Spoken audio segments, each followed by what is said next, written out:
The reason why there's so much pain and hurt in the world is because men don't have the ability to express I love you. Men don't have the ability to receive affection. And a lot of issues we have, the gender-based violence, the crime, all these things that you can find wrong with society, they actually do begin with a man. And the reason why they begin with a man is because a man has never been loved or was not loved. There's no criminal in jail right now that grew up in a perfect household. A healthy household, one that was where there was love. If they did and they end up in there, it would have been out of choice. A lot of us, if we now tell all the ladies to leave the room, and I'm like, yo, comrades, how many of you watch porn? Yeah. Hands would go up very quickly. Yeah. Right? How many of us struggle with, beating the meat? Hands would rise. Yeah. And it's like, that's not the issue. That's the presenting issue. Yeah. What's the thing under? What are you afraid of? Yeah. What's the roots? And once we start dealing with the fear that expresses itself in watching porn, finding many women, whatever, right? Then identify it. I actually have fear. Yeah. Cool. Now let's pause everything else. Forget your lust. Forget why you're afraid. Marriage is not a give and take. Marriage is a give and give and give. Give. And that's why I understand when other people are like, well, I don't want to do this. Yeah, it's fine. If you don't want to give, don't do this. Because this is going to require you to give and give and give and give. Yep.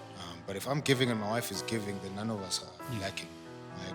I don't have to fish for appreciation if she's giving. Yes. And she doesn't have to call me to step up from the couch if I'm giving. We grow up being told that the only celebration that means the most comes from a woman. Yeah, sure. And it's like, nah. Now you grow up and you feel like the man when women say you're the man. And the real men are looking at you and going, you a punk. Why? Sure. Because you flaunting your car, your clothes, you messing around with sisters, you can't even be faithful to one. And because they blinded with what you wearing and how you carry yourself, you smell good and you think you a real man. Nah, you a punk. Hey, what's up? Welcome to That Husband Podcast with me, Black Newborn. Here we are husbands who aren't where we want to be, but certainly are not where we used to be. We are imperfect, always failing forward, trying to know better so that we can do better.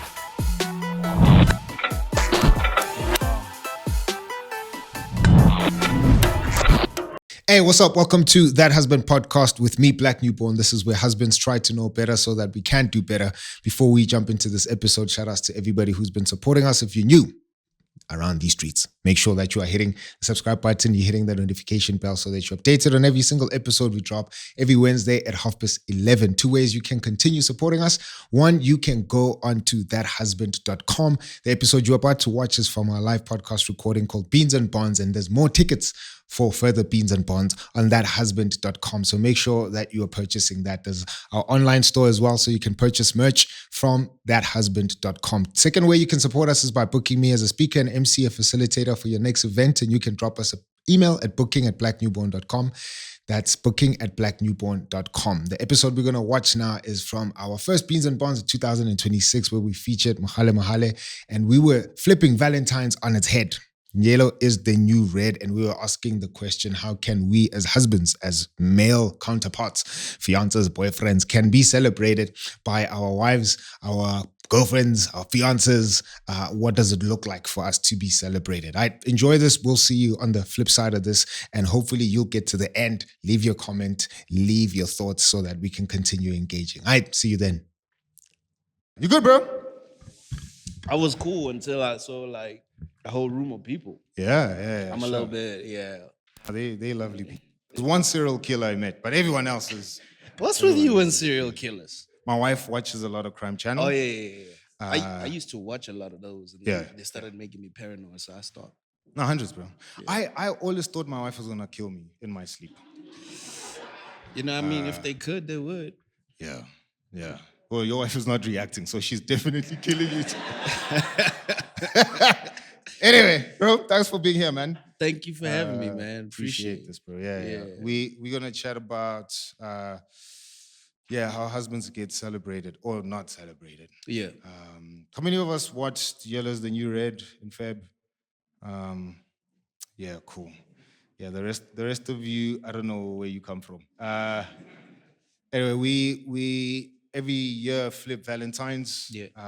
Obviously, yellow is our brand color, and red is historically known as a color for love, particularly around Valentine's. Yeah.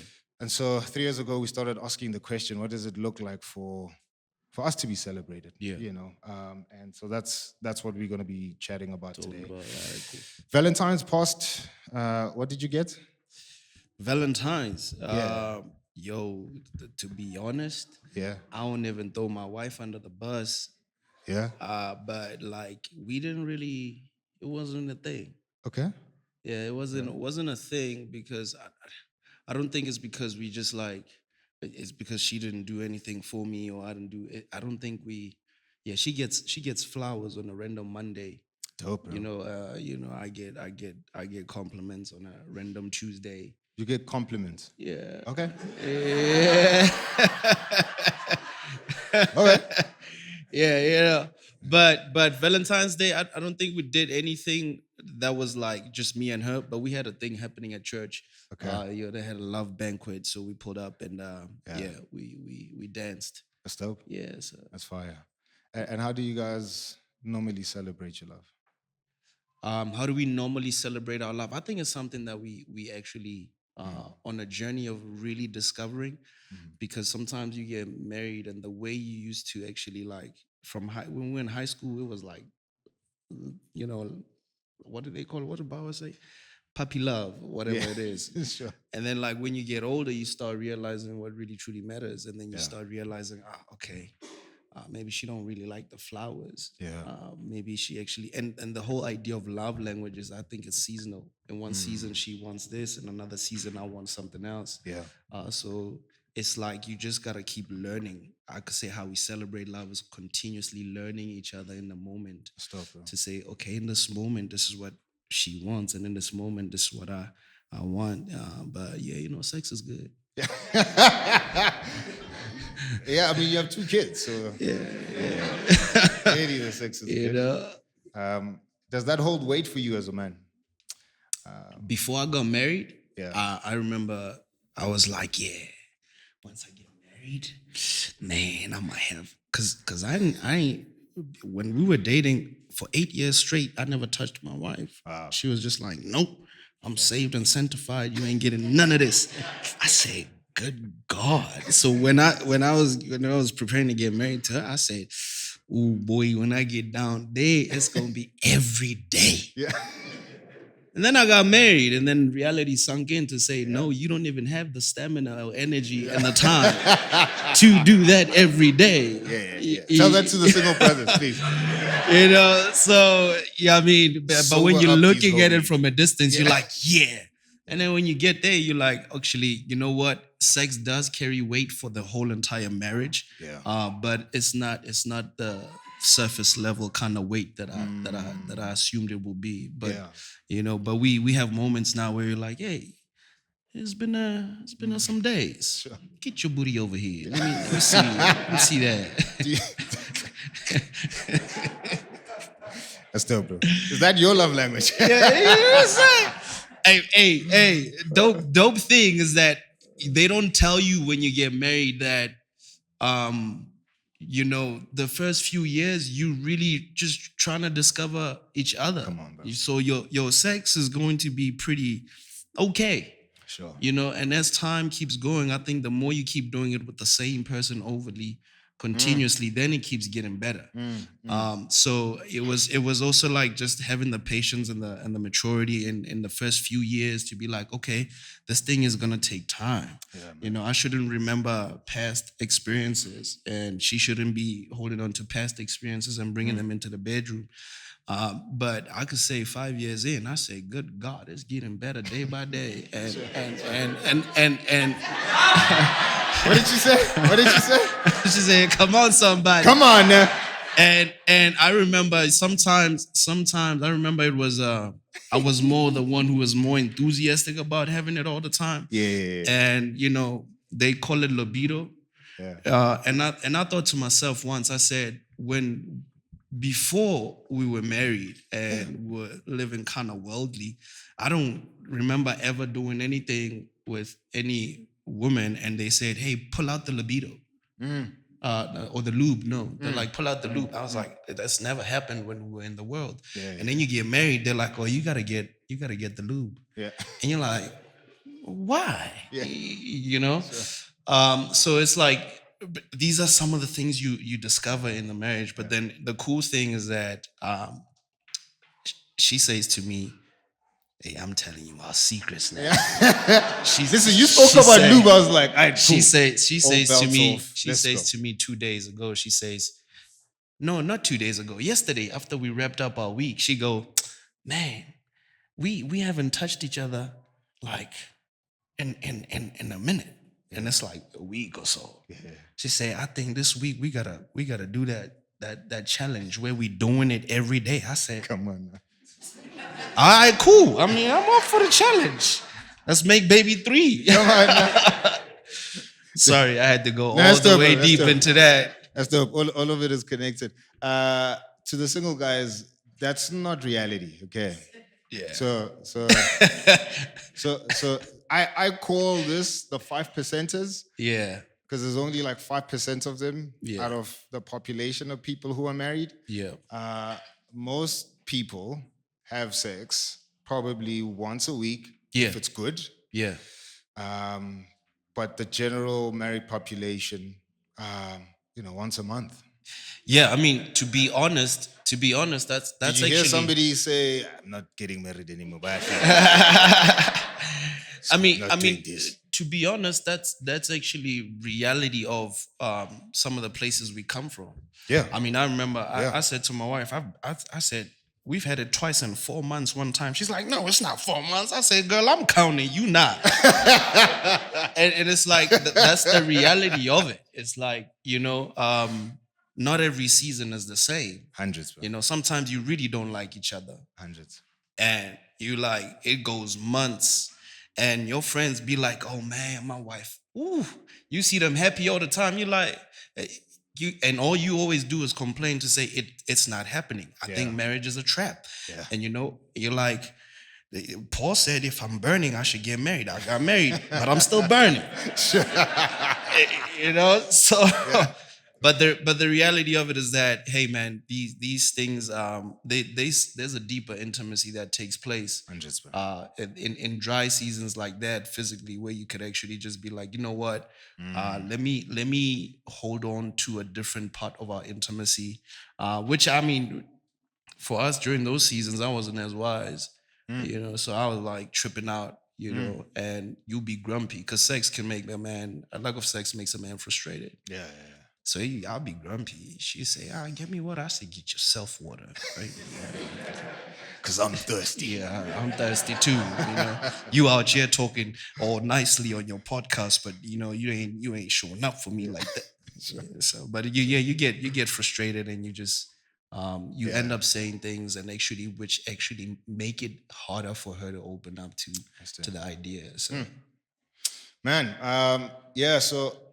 And I think we're dwelling so much on sex because when it comes to the question of celebration, at least I've heard a lot of husbands say, like, bought the flowers, bought the chocolates, did the holiday. All I'm asking for is sex.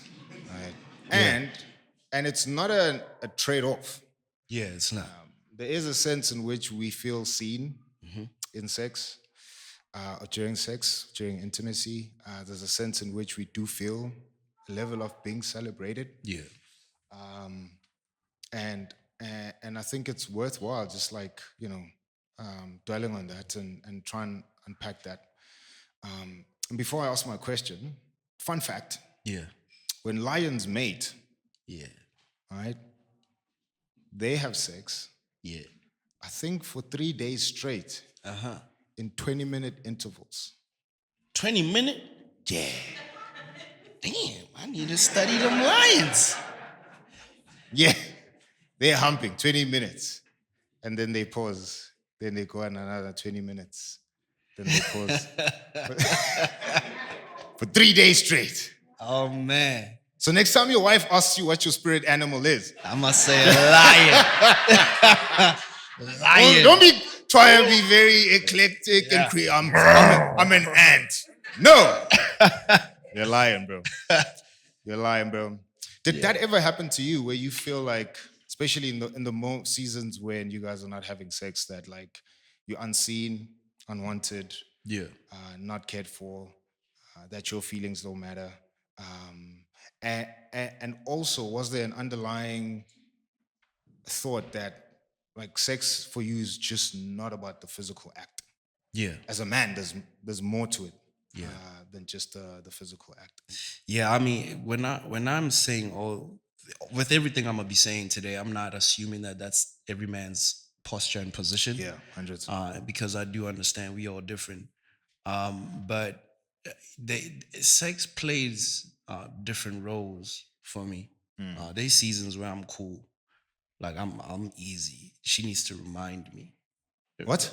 Yeah. Wait, you don't want to have sex? Yeah, there's some moments where I'm easy. Like I just, it's not that I don't want to have it. It's just that it's not the first thing on my mind. Okay. You know what I'm saying? I need that anointing. And you got.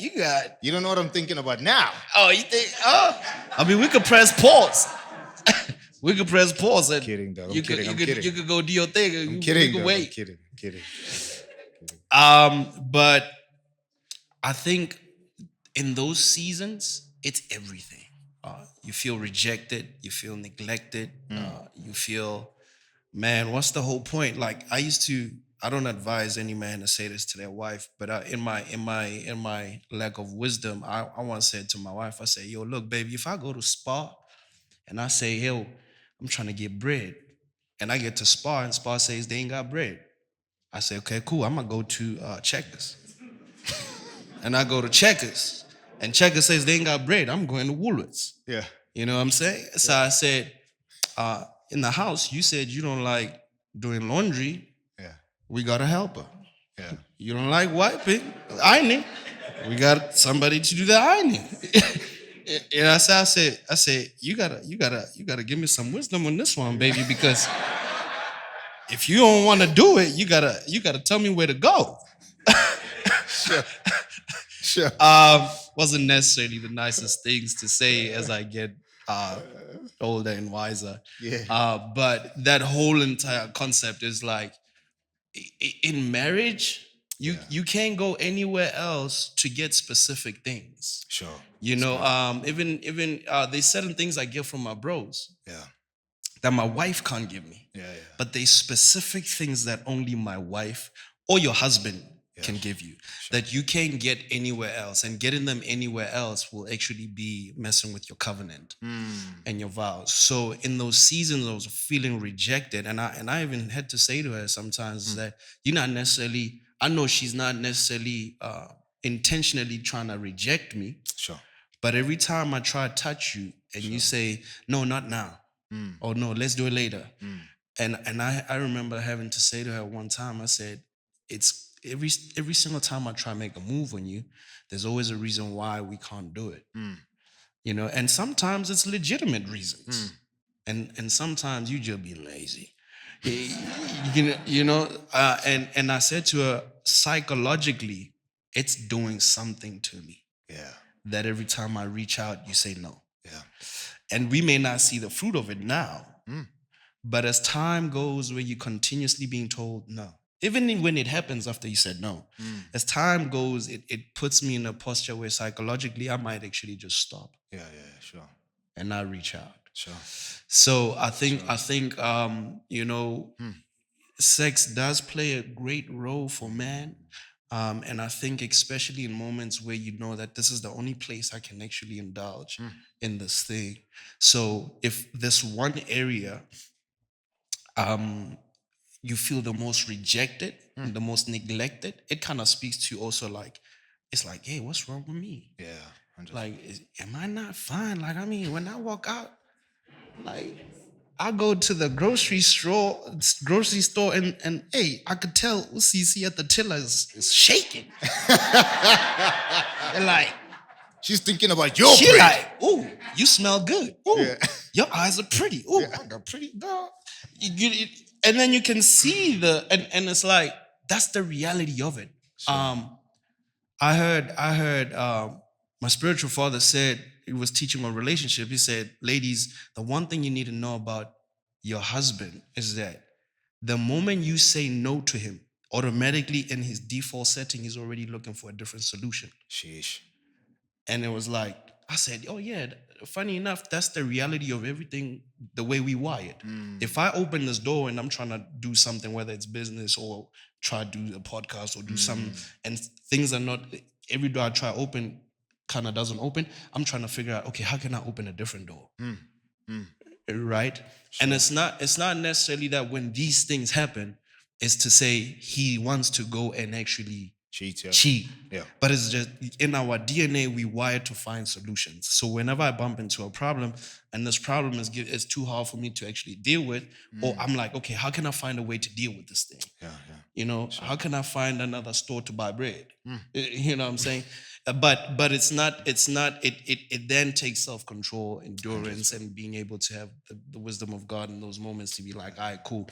I need to find a way.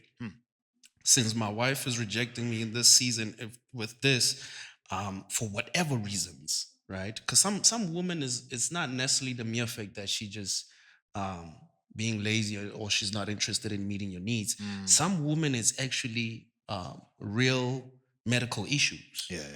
I remember a homie, you know, where his wife had an actual medical issue. Yeah. So it was like you once in a blue moon was the goal, was the standard. And it was like, so what do you do in some of those situations? But also, as I'm getting older, I'm realizing that the closer you have an intimacy with God, you begin to see truly what your covenant is about. Come on, bro. And it's not about sex. Come on, bro.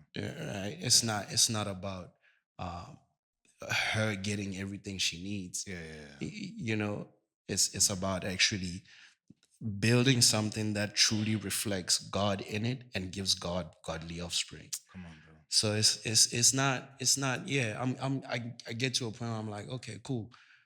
In those seasons where it's not happening, what truly matters is my vows, my covenant, making sure that God is still pleased. It's not easy. I'm not saying I'm not saying I'm just like, yeah, she ain't throwing it, so I'm gonna just be easy and please God. Sure. Nah, bruh. Sometimes I'm like, oh man, you can't do that. Oh, no, you cannot do that. Stop it. You need to be honoring with your eyes. Come on, bro. You cannot let that in your heart. You cannot. So, yeah, man. It does play a big role. It's good, bro. Yeah. Yeah, that's good, man. I think the feelings of rejection when it comes to like intimacy really cut deep for guys. Yeah. And I think we also expected to not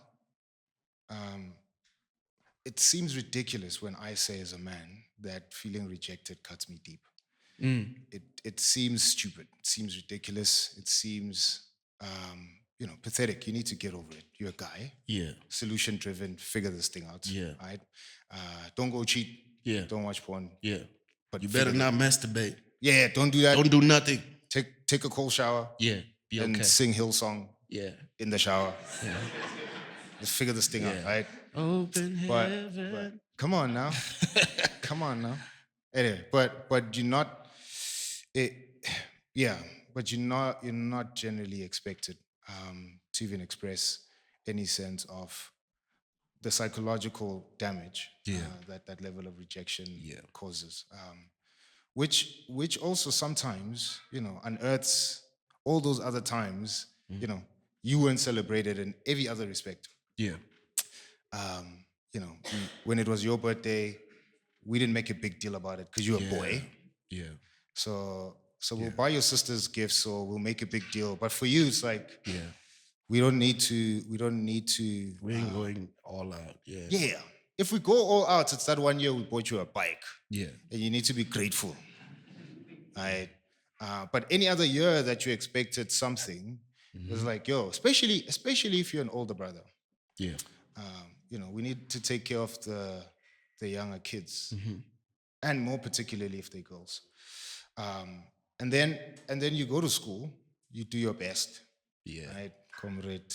If you're academically gifted and you're a poet, I always distinguish between two kinds of boys: warriors and poets. Poets kind of do well academically, warriors do well in sports. And you do well academically or on the field. And classical, typical South African story of a black boy. Your dad is not there. Your mom was working super hard, so she didn't come to the sports thing. Yeah. And so you get used to the idea of not celebrating anything that you do. And worse, not expecting anybody else to celebrate you. Yeah. You know, you get to corporate essay traps all of us. Yeah. And you think, I'm gonna find my space here and work hard. And it's like, shut up, you're the 10th person in the line. You're not special. Do you want this job or you don't? Yeah. All right. And it's like, all right, cool. I need to kind of just pull back, right? Yeah. And then for me, the mirror cracks. And this is the hardest. Just before you go to your wedding, and you constantly get told over and over, and even worse during marriage counseling, this is not about you. It's not your day. Show up. She might just get you a suit somewhere, rock up on time, but just remember, this is not your day. It's not about you. If she wants the pink flowers, give her the pink flowers. Yeah. If she wants to fly from the ceiling from a helicopter, get her the helicopter. Yeah. Okay, what if I just want chocolate cake? It's not about you. Nope. You are becoming a husband. Yeah. Shut up. Yeah. Right? And then you rock the suit that she chose.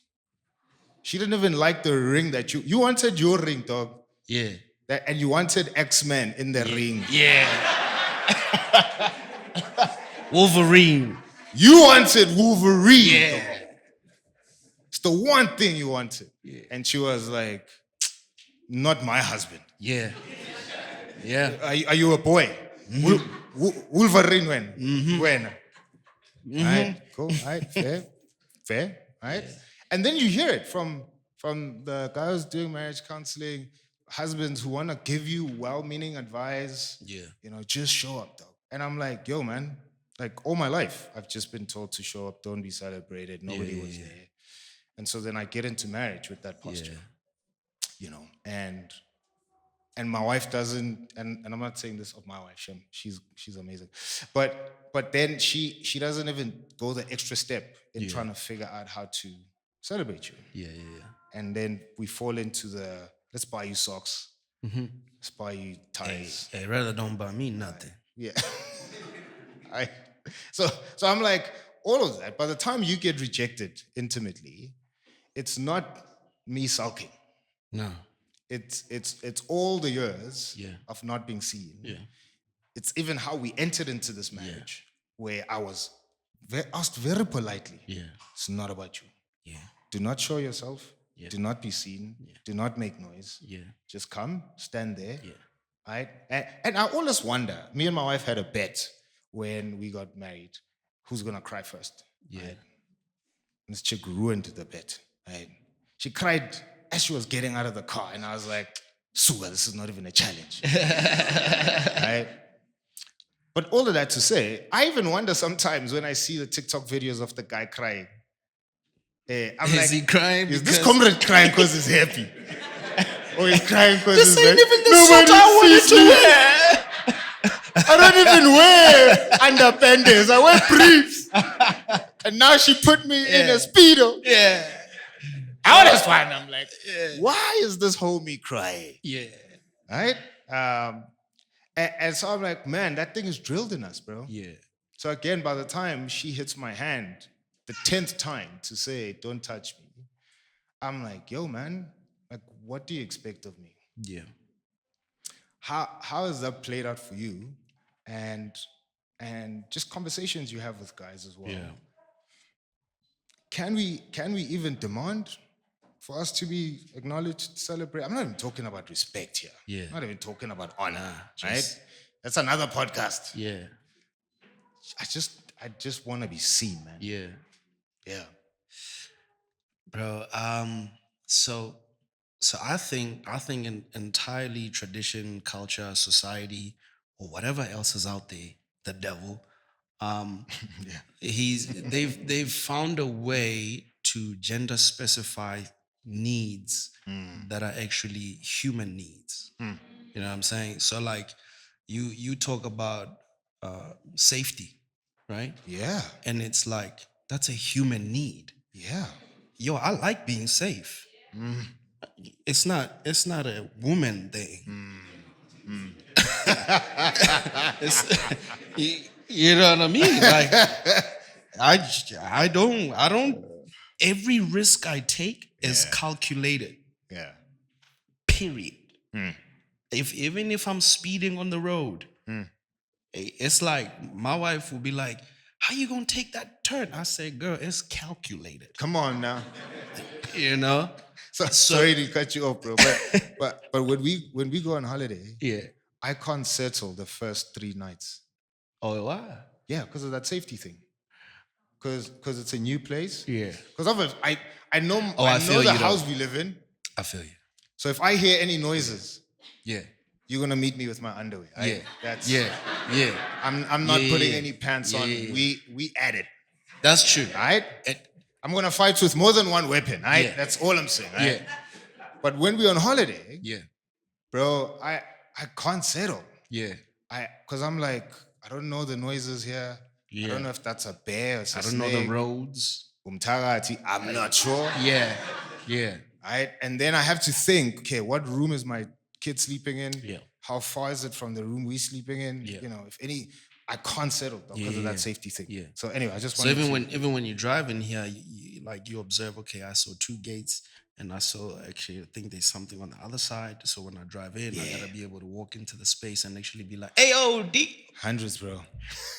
Sorry. And then I saw, so you walk into the building. I say, okay, cool. I see there's multiple facilities of this building. Yeah. Okay, cool. Now I'm in here. How many exits are in here? There's 1, 2, 3, 4, 5, 6 Yeah. exits in this one space. Yeah. So it's I like being safe. It's not a woman's thing. Yeah. You know? Sure. Women also like being safe, but it's expressed completely different. Yeah. So I think because we take human needs and we put them in genders, so then now if my wife or a woman doesn't really necessarily know that a man requires safety too, she could literally destroy and make the environment unsafe for me, unknowing that that's an actual man's need too. Yeah. It's not woman specific. So I think that's a whole huge unlearning that needs to take place. Like I like people that are kind. Like you gotta be kind to me. Like I need a gentle and soft spirit. Right?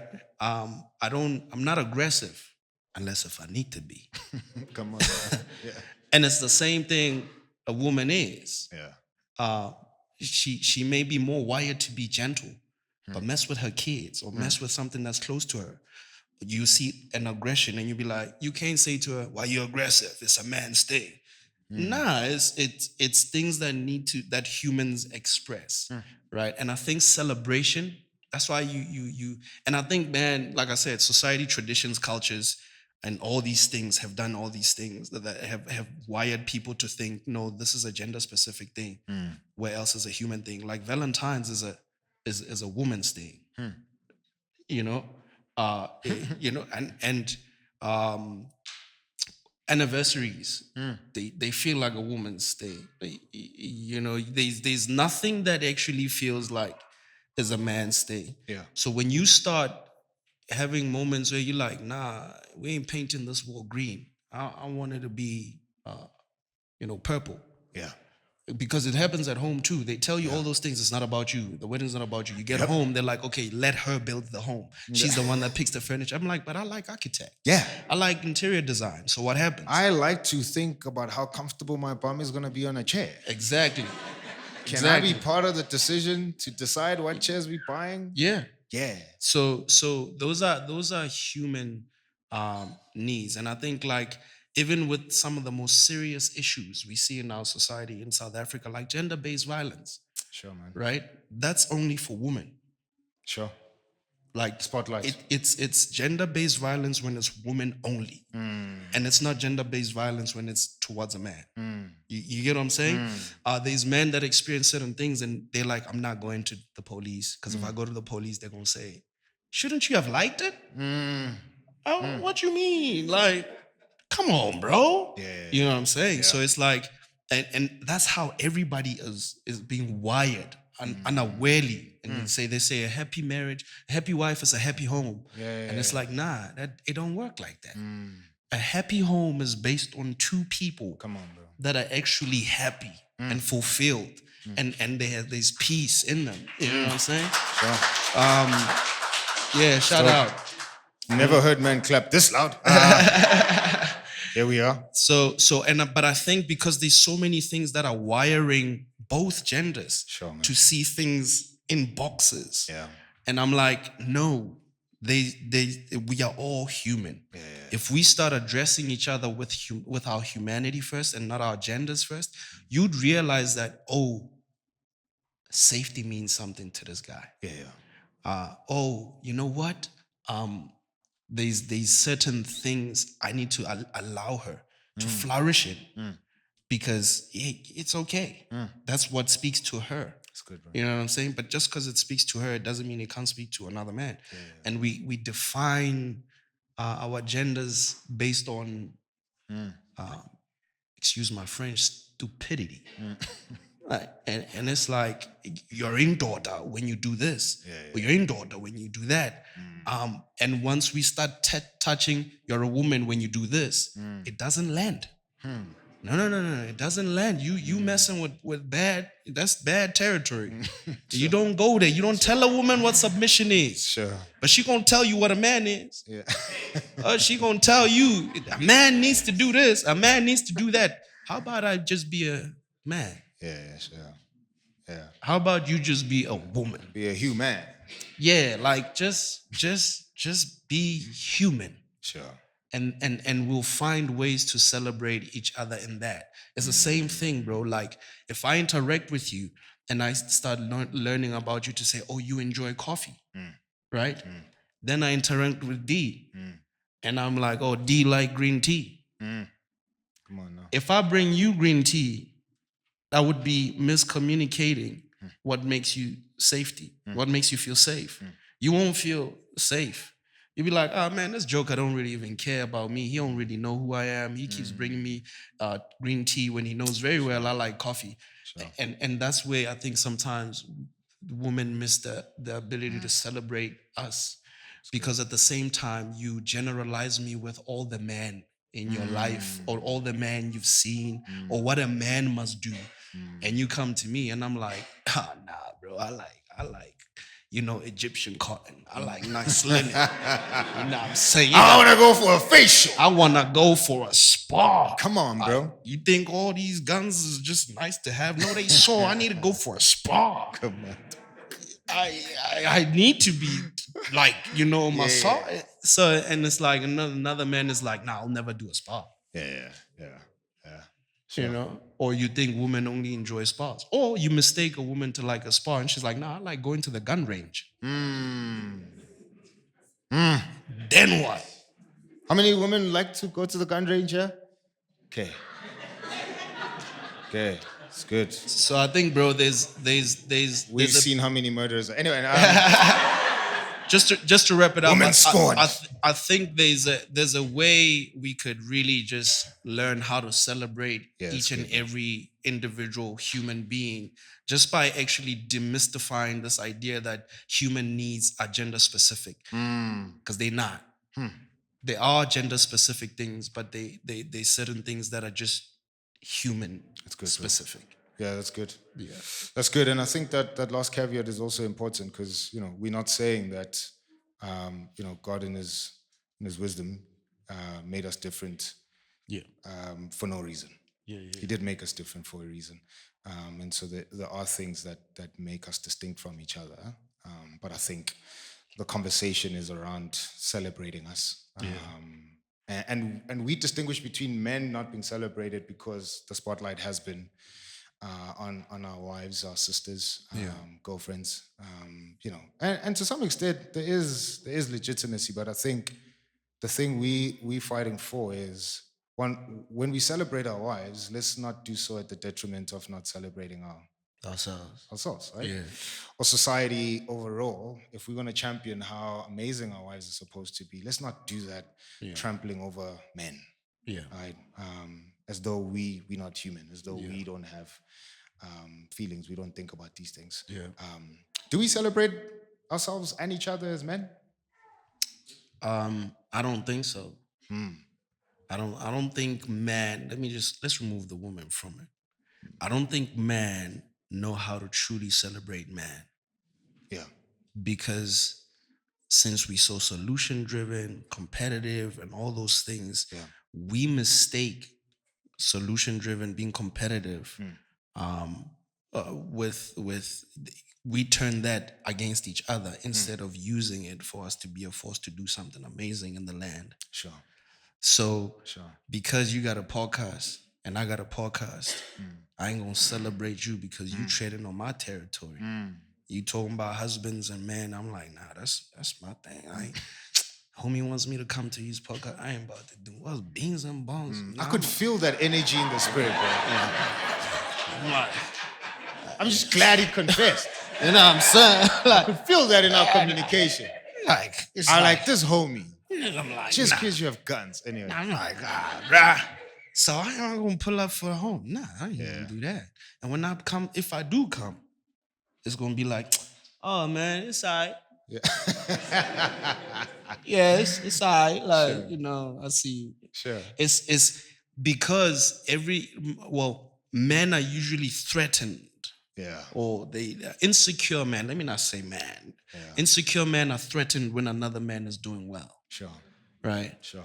Where else it's like some of these things, bro, only God can deal with a man's heart. And I talk about myself to say, I enjoy celebrating people. Not because it's like, oh yeah, Mogale is amazing. Nah, because I'm like, I see what matters the most to God. And if I'm truly submitted to God, he's got two of the most amazing commandments that I need to live by, which is love your God and love people. Yeah, come on, bro. Right? And so if I'm truly submitted to God and I'm saying, Lord, I want to love what you love, I'm going to love people. And I'm going to realize that after eternity, a podcast ain't going to do nothing. Right? So while we're here and I'm seeing you advance and push kingdom, man, I'm going to be your biggest cheerleader. Come on, bro. Yeah. I'm going to celebrate you and say you're doing incredible. You're one of the most clearest communicators I know. I see you, bro. You loving your wife in the most best way you can. Sure. You know what I'm saying? Sure. I'm going to celebrate you. Yeah. Your fashion sense makes me feel like I need to go back and holler at the people and say, yo, Lord, you got to make my bank bigger so I could get some nice fit. Let's go to my rubber stud, bro. That's the trick. You know what I'm saying? Ravi's. Who shops at Ravi's here? Ravi's. Let's go. I saw you last week. I saw you. And so what another thing men don't realize is that when I celebrate you, man, it puts your heart in such at ease. Yeah. It's like if you ever feel down and you see somebody and you tell them, man, I like your shoes. You look amazing. Those are dope sneakers, by the way, bro. Yeah. You know what I'm saying? I know she might take credit for making you wear them, but I know you wearing them. There's a nice. You see them respond with a nice, genuine smile. You walk away, you feel 10 times better. Yeah. So sometimes I think some of these things that we could talk about and say, do men celebrate men? I'm like, it's gonna take God for you to get to a point where you can look at a brother and not see a threat. It's gonna take God for you to get to a point where you're so secure in your calling that even when God is holding you right now and pruning you and building your character, and you're seeing your mates and everybody advance, you can look at them and say, go for it. I'm gonna be there. What you need me to do? I come through and genuinely show up with no reward in mind. Sure, man. Just, hey, I'm going to celebrate you. Sure, man. And I think once you can celebrate other guys with just simple things. And I think another reason why guys don't celebrate each other is because sometimes we don't think it means anything. Right? Sometimes we don't think, hey, it matters that I show up to church in the middle. And you're just having your, your hangouts and casting vision. Sure, man. It's like, it really don't matter. I mean, it's cool. He'll be fine. My presence don't mean nothing. And you downplay it, and it's like, nah, actually, it means something. Sure, man. It means something when I could just pull up to these rehearsals and I'm not doing anything. I'm just pulling up. Hey, what you doing here? Nah, I just want to come see what you guys are about. Like, yeah, can't hold a note, but I mean, man, you sing well. Yeah. You know what I'm saying? So it's like, when we stop undermining celebrating each other, when we stop seeing brothers as a threat, then we'll be in a position where giving you compliments and celebrating you is not going to be hard for me. And because sometimes I think our downfall as men is that we grow up being told that the only celebration that means the most comes from a woman. Yeah, sure. And it's like, nah, now you grow up and you feel like the man when women say, you're the man. And other real men are looking at you and going, you're a punk. Why? Because you flaunting your car, your clothes, you messing around with sisters, you can't even be faithful to one. And because they blinded with what you wearing and how you carry yourself, you smell good and you think you're a real man. Nah, you a punk. Come on, bro. To a man, you're not. Yeah, sure. You know? So and I think, yeah, bro. Just wrapping it up. Actually, I think I'm going off a rant. That's good, bro. I think it's important for men to realize that we're not a threat to each other. Yeah, sure. And only God can soften a man's heart to realize that, yeah, you're actually my brother. Yeah. And it's okay when you're doing great. Yeah. Matter of fact, I should be grieved when you're not doing well. I should be grieved when I'm like, there's such an anointing and a calling on this man's life and he's not moving in it. I should be grieved. I should be like, hey, yo, like, come on. What's up, man? You know, whatever it takes, bro, let's go. Like, you got to do it. You know? So That's good, bro. the day we know how to celebrate each other, even women will know how to celebrate us. Yeah, that's good, bro. That's good. Yeah, that's good, bro. And the funny thing is, it's not that it's not even in our realm of understanding. Yeah. Because we can gather together and talk about, like, Ronaldo, Messi, whoever. Yeah. Celebrate the stuff that they're doing. Yeah. And champion those guys, or whatever other famous artist we know, Yeah. whatever, right? Or talk about cars and the latest car that got dropped, and we celebrate that drop, etc. So it's not that it's not in our realm of understanding. It's just that there's clearly a blockage when it has to move from Ronaldo to you. Right? Yeah. And I think you articulated that very well. I've seen attempts, and this is to every other man in the room who wants to attempt to break his own walls so that he celebrates his brothers. A guy who does it, and this is the best case scenario. Yeah. We celebrate each other in a joke. Oh, yeah. Because we can mask behind yeah. And generally I think it is also a black thing. Yeah. So you broke the wall. Your homie sneakers are dope, right? Yeah. The black thing would be, yes, we're in the Air Force. Yeah. Yes, we're in Yeah. chest on my Air Force. Yeah. It's like, yo, why can't you just say my sneakers are nice. dope? All right, we're in a red cap. Yeah. Let's keep on. Yeah. That's true. That's Grand when funny. the red That's cap. true. Right. Yo, why can't you just be like, yo, homie, yo, right? And I'm like, any dude who does that, you're halfway. Yeah. You're halfway, man. Yeah. Just drop the jokes, say the thing the way it's supposed to be. Right? Yeah. And I think it means more because as much as that's your attempt to celebrate, the person who's receiving it, It's like, man, it's just like, is this a joke? Am I, I'm ready to clap back if you got jokes. right? So I'm like, man, let's go that extra step. Let's kill the walls. Yeah. Don't hide behind the jokes, and be about it. And obviously that speaks to a larger conversation on just affection between men. Yeah. I think we find it hard to celebrate Come on, let's go. because I can't be affectionate with you Yeah.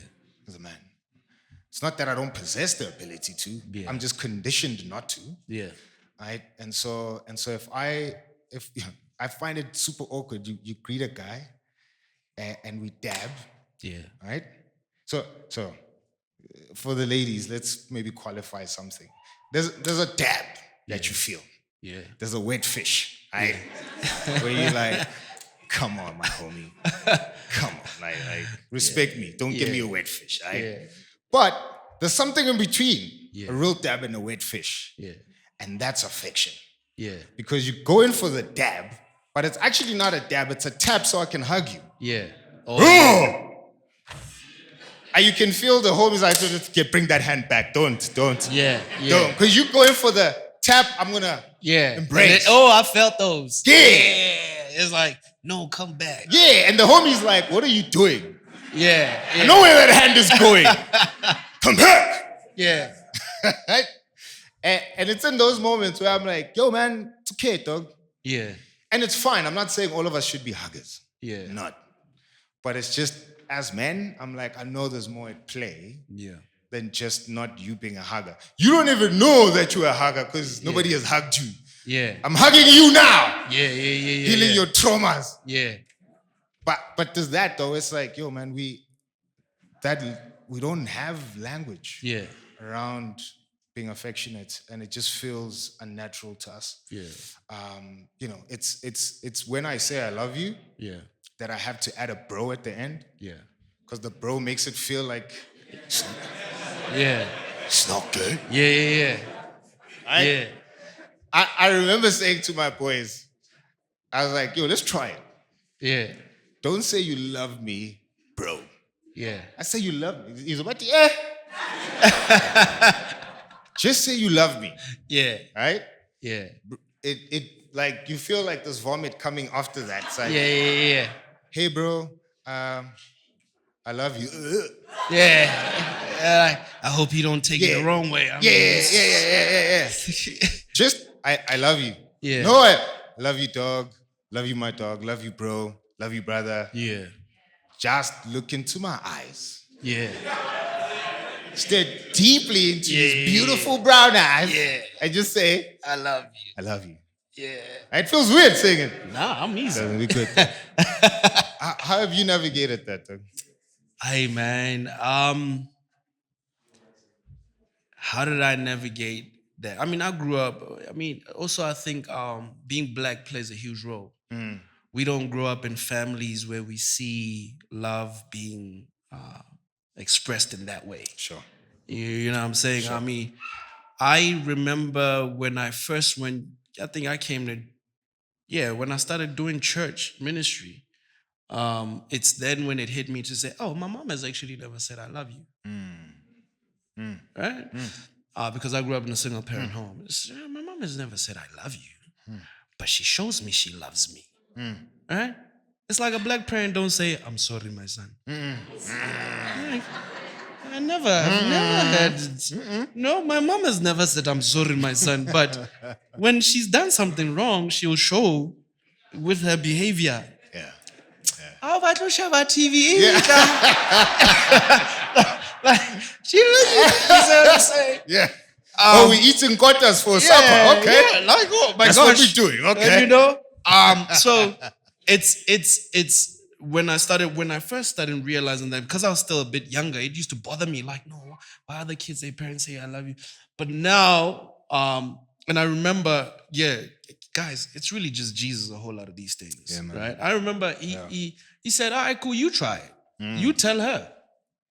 Okay, cool. And yeah, it was awkward the first few times because I was like, uh, what's she gonna say? Like, all right, love you, ma. And she was like, you know what I'm saying? But as time went on, now she's so comfortable with it.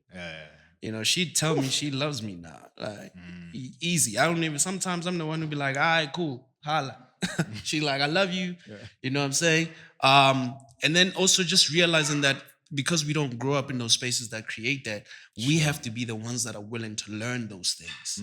You know, and also like I think I was talking to some guy just a few weeks ago, and he had an expectation of his parents to express humility and love in a certain way. I say that's never gonna happen. Sure, man.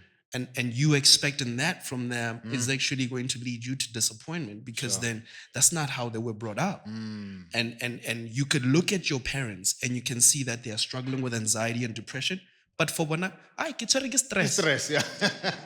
Sure. That's the only language they have. They never had language. So you expecting your parent to be like, you know what? I woke up this morning and I could really tell that I had heart palpitations, but I really think it's because yesterday I was speaking to so and so, and they actually that's not gonna happen, bro. Yeah, sure. So I think then it's really up to us to learn because we are the generation that has language for these things, right? But just the idea for me to be able to express love is when I started seeing my mom having the ability to start saying I love you. And the day I realized that every single man has issues, they just do a really great job at hiding it. 100%. And every single man really longs for affection. They just have a very terrible way of expressing it. Don't punch me. Sure. You know, guys that just be like, yeah, you're rough. Hey, don't like, Jayaka. hey, don't punch me and say, yeah, my dog. No, you actually annoying me because I'm soft, man. Like, don't do stuff like that. That's aggressive. You know, I know we boys, but don't be aggressive with me. You punch me, I'm thinking it's a fight. Yeah. Let's go. And I might knock you out. Yeah. And the thing, and you say, no, I'm playing, dog. No, don't hurt me and say we play. Right? So it's like men don't really have the ability to express it. And also they think that it's I don't know if I say this on here, but they think it's homo. Yeah, sure. And it's not. Sure. You know, it's not. It's the reason why there's so much pain and hurt in the world is because men don't have the ability to express I love you. Men don't have the ability to receive affection. And a lot of issues we have, the gender-based violence, the crime, all these things that you can find wrong with society, they actually do begin with a man. And the reason why they begin with a man is because a man has never been loved or was not loved. There's no criminal in jail right now that grew up in a perfect household. Sure, man. A healthy household, one that was where there was love. If they did and they end up in there, it would have been out of choice.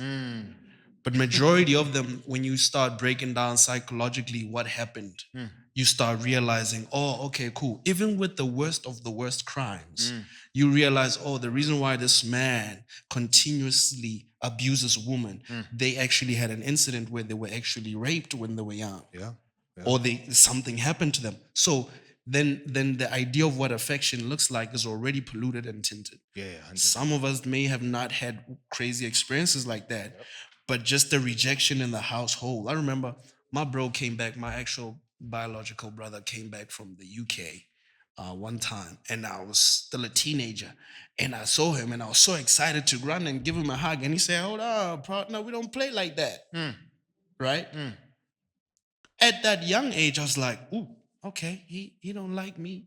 He don't, you know? Oh, he's like my father who just never actually loved me and was there. He left. Okay, cool.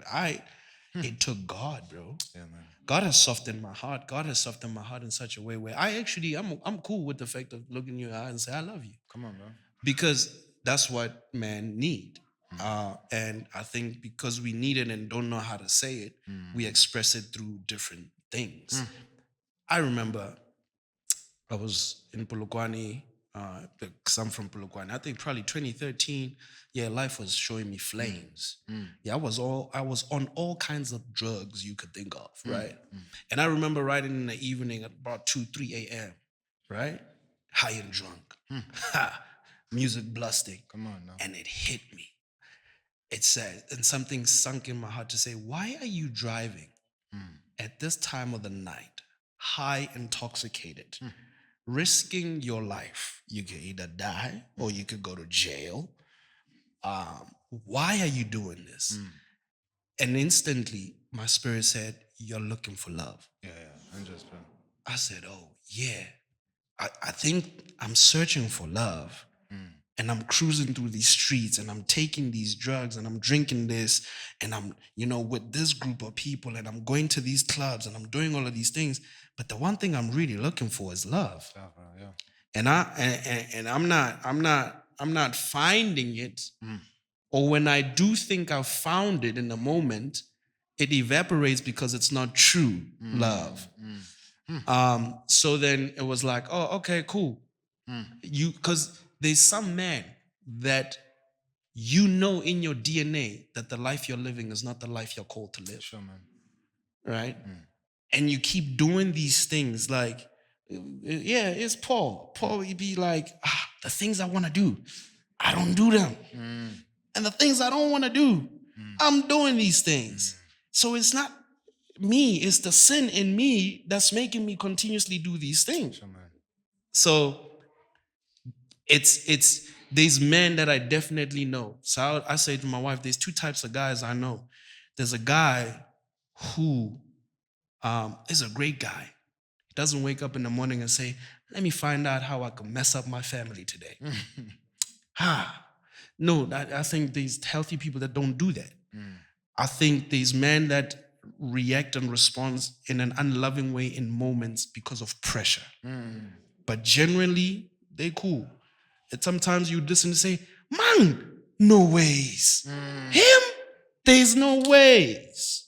And you're like, yeah, pressure of life hit him in a moment and he made a stupid decision. Right? And then there's just the other guy. It don't matter. The household could be in perfect order.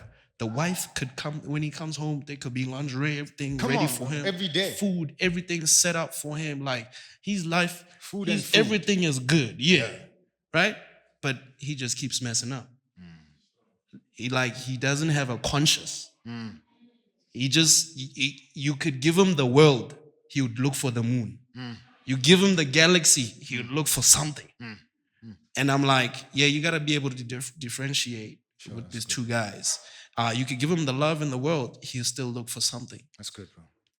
So I'm like, as guys, if we get to that point of realizing that there's a life I'm called to live and the things I'm actually doing is because I'm actually in search of love. That's good, man. You hustle and grind so much because you're looking for money to impress a woman who can love you. Yeah, sure. You're not hustling and grinding so you can sit in your house and be like, yeah, I made it. Nah, it's because there's somebody who's going to tell you, oh, you're incredible. Yeah. You're amazing. Yeah. Oh, look what you've done. Sure. Baby, I like the vacation that you put us on. Oh, this is nice. So men ultimately are looking for love. So for me, bro, I realize loving you sets me more free than pretending. Come on, bro. Like it says, the truth will set you free. The truth being Christ. And I think, so is Christ being loved. The love will set you free. Come on, bro. The more you love, the more free you feel. The more you hate, the more bondage you have. So I'm like, just love people. We don't even need to be brothers for me to love you. I love the security guards. Come on, bro. I love the waitresses. And I realize even for women, it's a very rare thing for them to receive love from men, genuinely. There's women I've looked in the eyes and said, I love you. Genuinely. Like, not because you shaped well, not because you look pretty, no, not because of anything. I don't want nothing from you. I already got a baby mama. You know what I'm saying? But I love you. I love you because God loves you. Yeah. But I do advise that when you're dealing with the opposite sex as a man and you're trying to express the love of Christ to them, practice wisdom. It's good, bro. Because good. the women are also just as broken that when they see a man be kind, be gentle, be loving, they automatically think, I found the one. Even if he has the one. Even when you had, no, it's not. It's just a revelation in you to say there's a broken area that requires love. Sure, man. And you've never seen love in its purest form. So, yeah. Love is pretty powerful and it sets us free. That's it, bro. That's powerful, bro, what you just said. Yeah, appreciate that, man. As you were chatting, I was thinking that love is the difference between why a man would take risk or would be reckless. Yeah. And sometimes in our eyes, recklessness and risk-taking seems like the same thing, and it's not. A man who has gotten love and a man who's loved will take risks. That's working harder for his family. Yeah. That's trying new things because he's working from a place of security. Yeah. But like you're saying, most men who live recklessly, it's because they are looking for love. So you driving down the highway high drunk, that's not risk taking. That's recklessness. Yes, that's restless. That's the same. When you see guys on a cooler box, behind a van, on the entry, I'm like, these homies need to be hugged. That's reckless behavior. Because love gives us life. It's what's this band that had this line? I bleed just to know that I'm alive. I bleed just to know I'm alive. Anyway, I listen to Jacaranda. Yeah, I was about to say I'm a gangster. I don't listen to that. Yeah, come on, dog. I'm joking. But the line is true. He bleeds just so that he knows he's alive, right? Yeah. And if you stretch that metaphor, recklessness causes me to, just feel some sense of being alive. Yeah. The pain, if my friend is driving 120, I'm sitting on a cooler box on his van on the N3. If I fall, that thing's gonna give me life, right? Or N3 seems very drastic. I'm gonna sleep with as many women as I can without protection. It's reckless. Even with protection, it's reckless. But that's gonna give me a sense of life. Because love awakens us. And so we're going to find it in ways that are unhealthy, in ways that are detrimental to us. But a man who's found love, a man who's celebrated, a man who's secure, takes risk. He's not reckless. When he makes a financial investment and it seems risky, he's calculated. Just like you say to your wife, if I hit that bend, it's calculated. And I'm taking a risk here, but I'm not being reckless. And there's a difference. But I think if in our broader society, we cannot tell the two. And I think, again, because men are not having a conversation on what finding love, being loved, being celebrated looks like. And bro, just to add a little on that, I think the kind of love a man needs is not from a woman. Sure. It's from a man. Sure. There's a love a man gives a man. That makes a man whole. That makes a man easier to love a woman. You could search for it in woman, and woman will fill half the cup. But masculinity breeds masculinity. I mean, I kiss my sons now, and I'm gonna kiss them until they're like, "Oh, Dad, come on." But by the time they get to that point, they would have known a love from a man. 100%. And they will be okay with raising their kids and kissing them. 100%. Which then is like, it heals any form of rejection, any neglect. Because I think the reason why a woman's neglect and rejection feels so heavy is because we were first neglected and rejected by man. And that's why it hits hard. 100%. Right? 100%. So I think when you look at the confidence of Jesus, and he's like, nah, I got it all. Why? Because a father loves him so much, and he's so sure of the father's love that even when the father sends him to the cross, he's so aware of the love the father has given him. You know, to say, Lord, look, man, can the cup pass? But you know what? I think I trust you so much that I'm gonna let your will be done. And he's sure. It's good, bro. And that's why he's able to pursue purpose. So I think the love we're talking about is that it's going to, a man is going to need that love from a man. It's good, bro. A healthy man, a strong man, It's good, bro. gentle man, who's going to say, yeah, you're dope. Yeah, you suck. Sure. Both. Sure. Because you don't want to raise men that are just being told how dope they are. Yeah. And then when a woman comes and tries to hold him accountable, he's not used to being held accountable. Right? If I teach my son accountability now, when a woman holds him accountable, he will not be offended. Yeah, I'm just fire. Appreciate that, man. Yeah. I think that deserves a clap. Thanks, man. It's fire.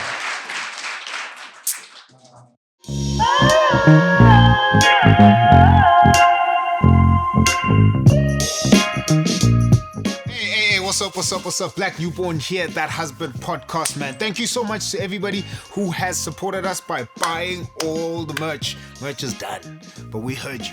You've been screaming out for more. We got you, right? This Father's Day, we are coming through with these new hoodies. Come on now, no? Come on, if you feel like the king of your castle, make sure that you're getting this. Wives, children, please do not buy your father or your husband socks. We are tired of socks, but this would be a better Father's Day gift. So if you're watching this, go to thathusband.com. Make sure that you are purchasing this nice, luxurious hoodie for your husband, for your father, for Father's Day. But hey, you can buy it for yourself as well if you're a lady, right? It's gonna look so amazing on you. So make sure that you are purchasing this. It's gonna be dope. Failing forward, that's what it says, because that's what we believe here. We're not perfect people, but instead we are failing forward every single day. The better we know, better we do, right? Let me also just read for you what it says here, you know, because some other times you purchase stuff from a country that shall not be mentioned by name, and you're wondering, what's the English here? This is correct English. Listen, every step teaches you something, every attempt reveals something, every lesson moves you closer, strong enough to learn, humble enough to change, wise enough to grow. If that's you, go to thathusband.com and purchase yourself this amazing That Husband podcast hoodie. Alright, before I forget, if you're pulling through to the Beans and Bonds this coming 27th of June, where we're going to have Jabuz on it and we're going to have an incredible conversation, you can purchase yourself this hoodie there. So make sure that you have purchased your tickets to Beans and Bonds and thathusband.com, and then we will have these on sale as well. So make sure that you come through for that. Alright, see you on the flip. 27th, Beans and Bonds, these are going to be on sale. Aye. Peace.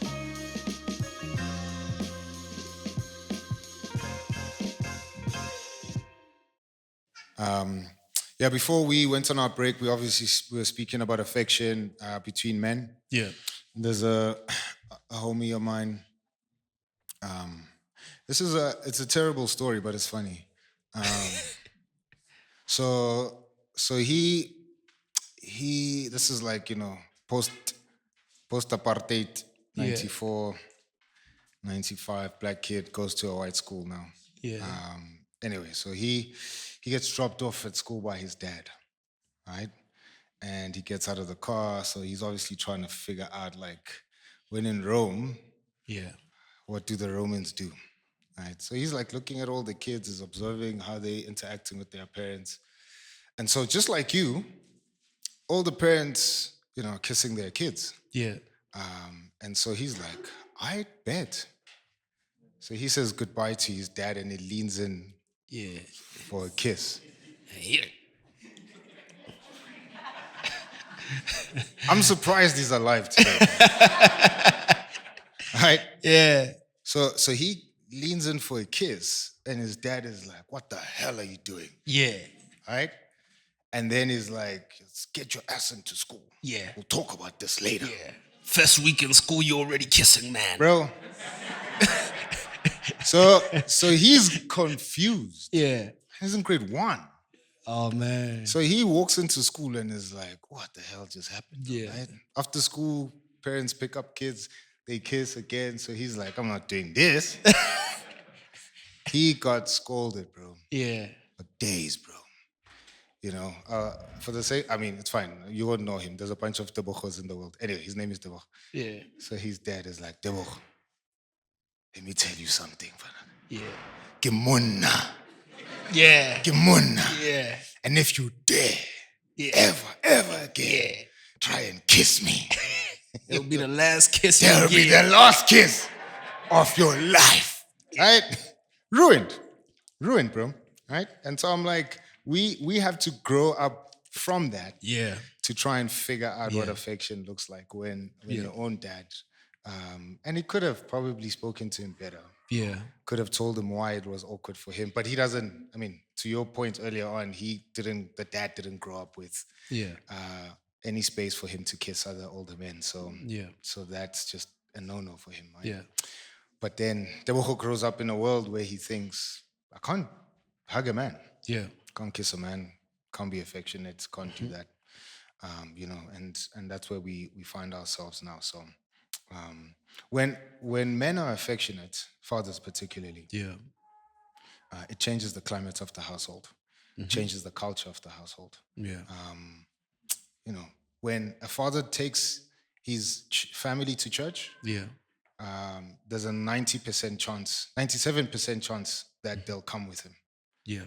Women have a 38% chance Yeah. of taking their whole family. Yeah. Right?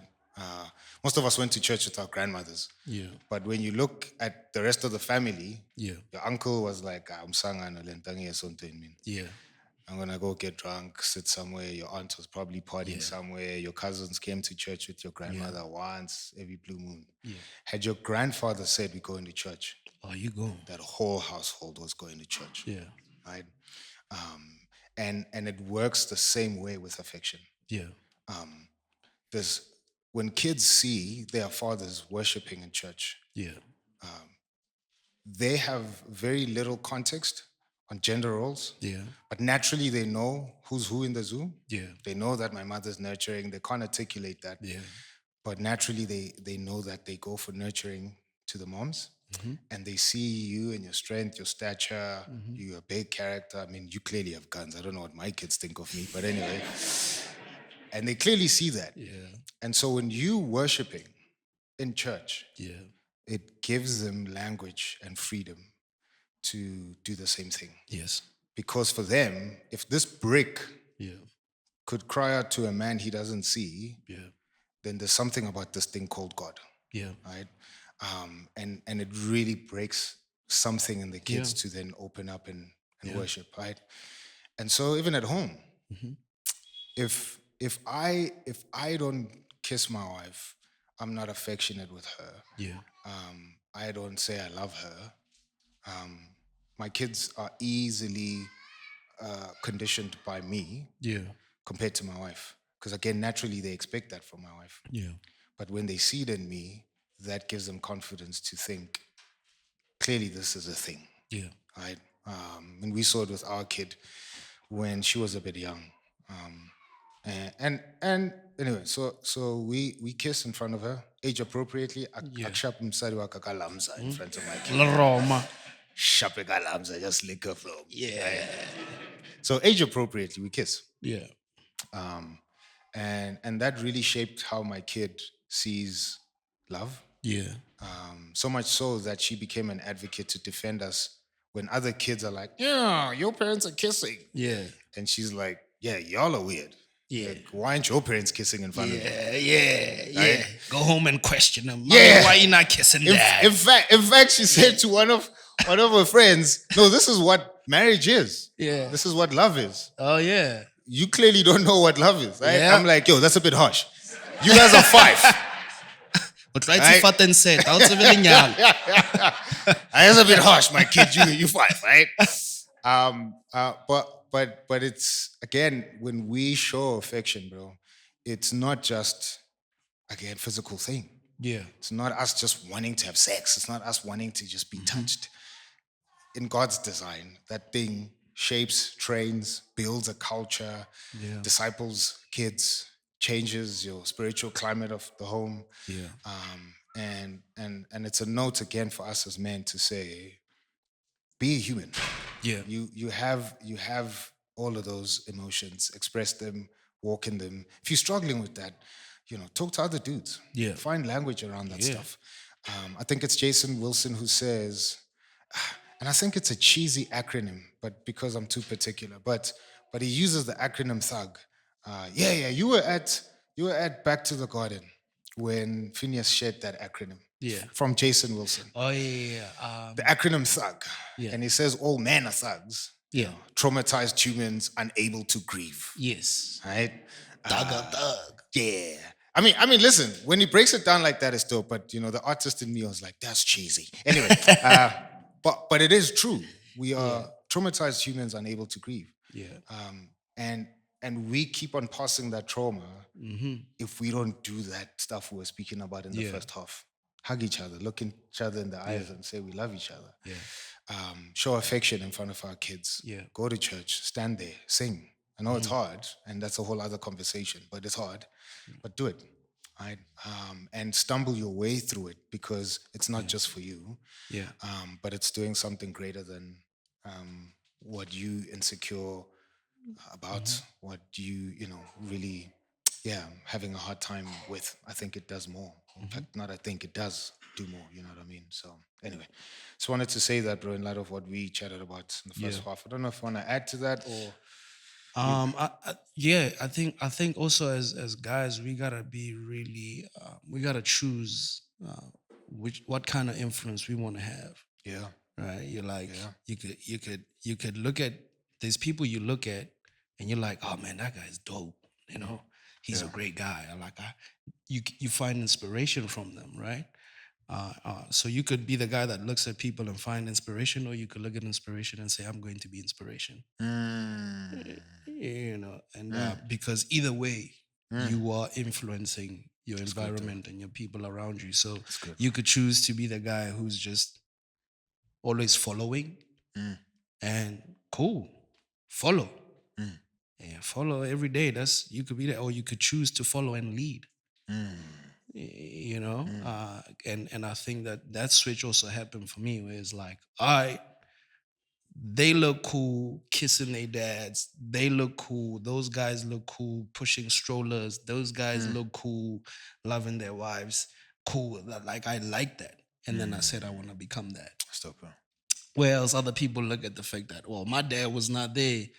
My brothers do this. My uncle, when I was very young, his room was opposite my room and my brother's. Oh, yeah. And we lived in a grandparents' house, right? So you heard everything. Yeah, you see him switch and change them up weekly, right? I could look at that and be like, all right, bet. I'm going to be that, right? And also, truthfully speaking, what you grow up seeing, you do some of those things. There's a time period where I was just unsaved. You were your uncle. Yeah. Probably double portion that. Malume. Yeah. Sure. I got a double inheritance.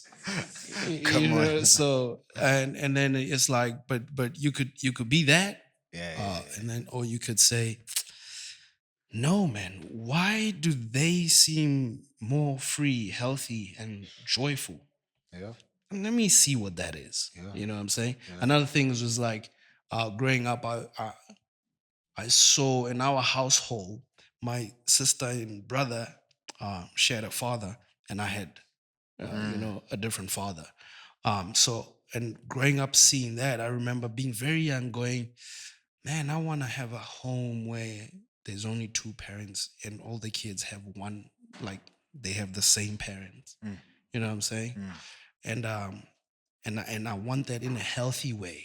Sure, man. Because you could want a good thing in an unhealthy way. So I said, I want it in a healthy way. That's good, bro. And I've seen the enemy try derail it countless times. You know what I mean? But it's like, the mercy and the grace of God, saying, "Oh, thank you, Jesus." That Come on, bro. you know, I remember when we first got married. One of my biggest fears was, I hope there's not gonna be a woman who's going to show up one day and say, "Ta-da! He's 15. Yeah. He looks just like you." Yeah. He also loves Jesus now. Yeah. And it was a real fear.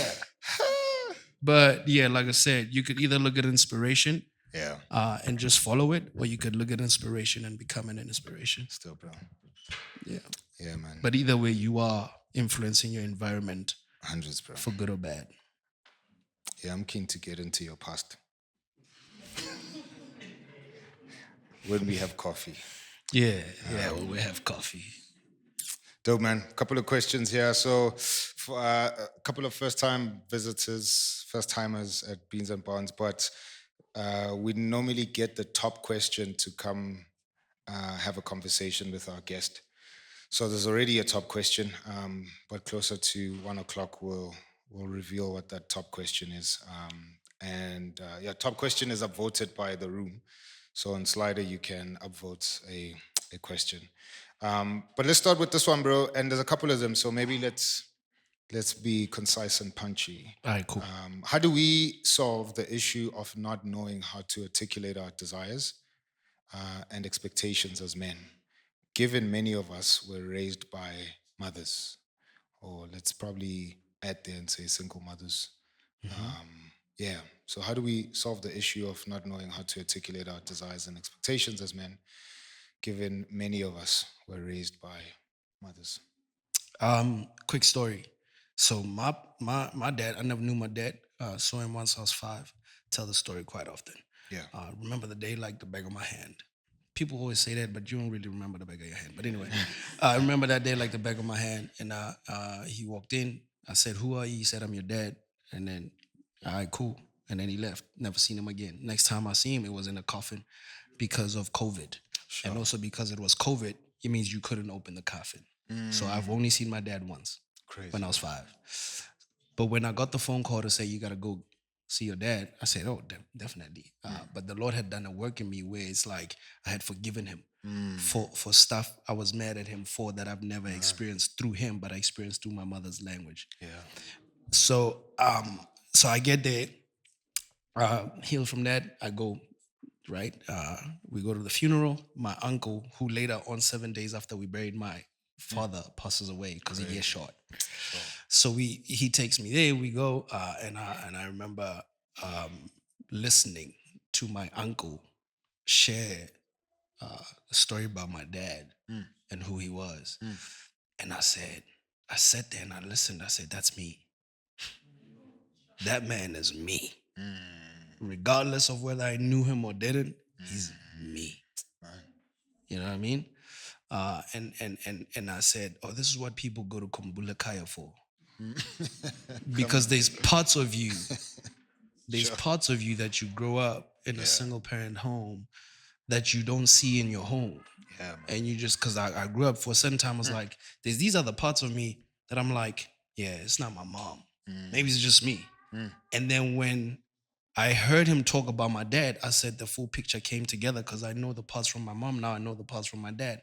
Now I'm a whole individual and now expressing new parts of who I am. So, see, there goes those train of thought is running away. But anyway, so yeah, it's some things, man. It's some things. That's So what my I think, yeah. yeah, now my bank cards look clean. Come on I'm now. good because they ain't got no residue. But anyway, Got a black card. It used to be white. yeah, my license card just anyway. Stop it. So when you discover who you truly are, and you embrace that, you find ways to try and express that. And I mean, like, I also kind of have a rebelliousness in me, where I rebel against what you call healthy and normal. That's actually not. I don't follow tradition or culture unless it's actually aligned with truth. Yeah, that's good, bro. And I ain't trying to be part of it. if it's not aligned with truth. So the concept that we are told as men, and I think a lot of men are trapped in this thing to say that men are not emotional. No, you are. My nigga. Can I say the N word? That's an emotional statement that you just made. Yeah. Can I say the N word here? Yeah, you can. Go. You are, my nigga. You're emotional. You're an You emotional, added more emotion with that word. You're an emotional being. It's Come not a on, gender specific thing. It's a human thing. You're emotional. You got emotions. How you express them is completely different. Punching the wall don't make you. That TikTok where that dude is like, yo, I went to go see a psychologist and he told me there's a little nigga living inside of me. Yes. All of you have little niggas inside of you. We all do. We all do. And that little nigga got a voice inside of you. Yeah. And sometimes if you don't look at him and embrace him, he creeps up on you in the most random moments. You're a 32-year-old man, or you're a 40-year-old man, or a 50-year-old man, and you're throwing a tantrum like you 3. No. If you embrace the guy, the little man inside of you, the little boy, right? I'm raising sons, bro. I look at my 3-year-old, I'm like, yeah, I'm raising me. Parenting him is parenting me. Sure, man. You know what I mean? So I could either ignore the 3-year-old in me, and then my wife will just deal with stupid tantrums. And now I'm 35. I can't express emotion the way my 3-year-old does. Come on, bro. But I can voice out emotion and say, hey, you know what? I'm overwhelmed. Yeah. Now I'm feeling today was a bit hectic. Why? Because you know what? The shooting and this and that is kind of like having to feel like I have to have everything come out a certain way. You know, I'm feeling pretty overwhelmed, and you know, so I'm a little bit closed off, and maybe I'm a little bit snappy, but yeah, I'm just overwhelmed. Don't take it personal. Sure. You know what I'm saying? That's good, bro. That saves every household. That saves the relationship you have with your friends, saves the relationship you have with your spouse. Why? Because then they know how to deal with you. If my wife see me then a little bit snappy, she's not going to say, he's moody. She's going to say, oh, I get it. He did communicate. He's a bit overwhelmed. But it's also not licensed for me to not just, now I'm just lashing out. You know, it's not licensed, but it's to say, come into this world. Right? It's good. So I think because men are told you're not emotional, it keeps you bondage. And you have so much emotion you want to express, but you don't have language to. Yeah. So I'm like, hey, look, if you're not also so well communicated as a guy, and you not really know how to express things, like even just saying, hey, I'm happy. Like some guys really just struggle with the mere fact of saying you're having a very enjoyable moment, to say, I'm happy today. Hey, I'm happy. And you see it when somebody's like, hey, bro, you look happy. Oh, yeah, I'm great. Like, yeah. Bro, you happy, bro? Yeah, I'm happy. I'm feeling good. Like, yeah. It's you are allowed to feel. Why? Because you are an emotional being. So, you know, I'd also advise, man, like for women, become a safe space for your man, like, and for your brothers and for your uncles and your nephews. Become a safe space completely, because it's not just the reason why women would feel safe in the world is when men become safe. The reason why men would feel safe in the world is the moment women become safe. So if we create safe spaces for the both of us, expressing, because sometimes having to say I'm happy, you're worried what's she about to do to ruin it. He's like, Sure. Why is he happy? Sure. Come on. Baby, it's you. It's crazy. Or it's not you, it's my bro. Yeah. And some women can't handle the mere fact that their man is happy and they are not the case of the happiness. Sure, man. So then you're unsafe. Sure, man. So the moment you hinder, if he's able to express it and he says it, and then he realizes your response is not necessarily pleased, I ain't telling you I'm happy again. I'm gonna be happy internally. Sure. I'm not. What's happening with you? Nothing. You sure you're not back on them drugs? No. You know what I'm saying? So yeah, I think, but bringing it back to the guy to say, if you can't even express simple emotions that don't need explanations, you say, I'm happy, I'm sad, I'm angry. You know, you may not have the language to articulate fully why in this moment you're frustrated. Yep. But if you can't even just say, you can't even look internally and say, oh, this is frustration, or this is a lack of patience, or this is me feeling joyful. Like you can't just simply say, I'm in this state. See someone, That's good, bro. see someone and see somebody, and yeah, guys, go to therapy. Like, yeah, go to therapy. Because what a therapist is going to do is going to help you navigate language. Sure, man. Like they not, I don't know why guys are afraid of therapy. But I think one of the biggest thing guys are afraid of in terms of therapy is what it unpacks. Yeah, sure. That's good. What it makes you face. That's good, bro. Sorry, you said I must keep them short. It's good, bro. Yeah, but Good, yeah, yeah, go to therapy, see somebody. You know therapy will be safe because you paid for it. You know, and also don't go to therapy once and then come out and say it doesn't work. I heard one brother say that. I said, bro, you went to gym once and you said, why the muscle's not there? Sure. Sure.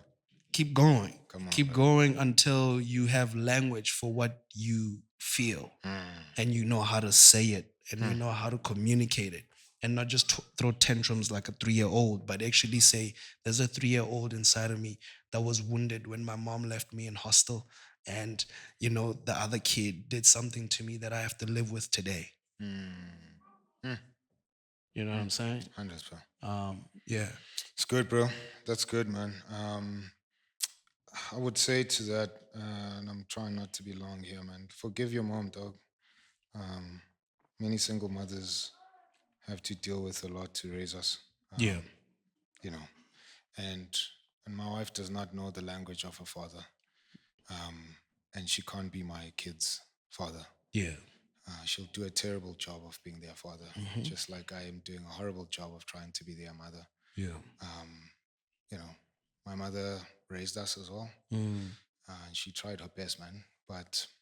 And my mother's a thug, you know. Oh, they all thugs, bro. Like she's a serious thug, bro. But like she can't be my dad. Yeah. And she did a terrible job of being my father, because God hasn't wired her that way. So forgive your mom, man. She tried, bro. The fact that you can even write a sentence in English like this. Yeah. Yeah.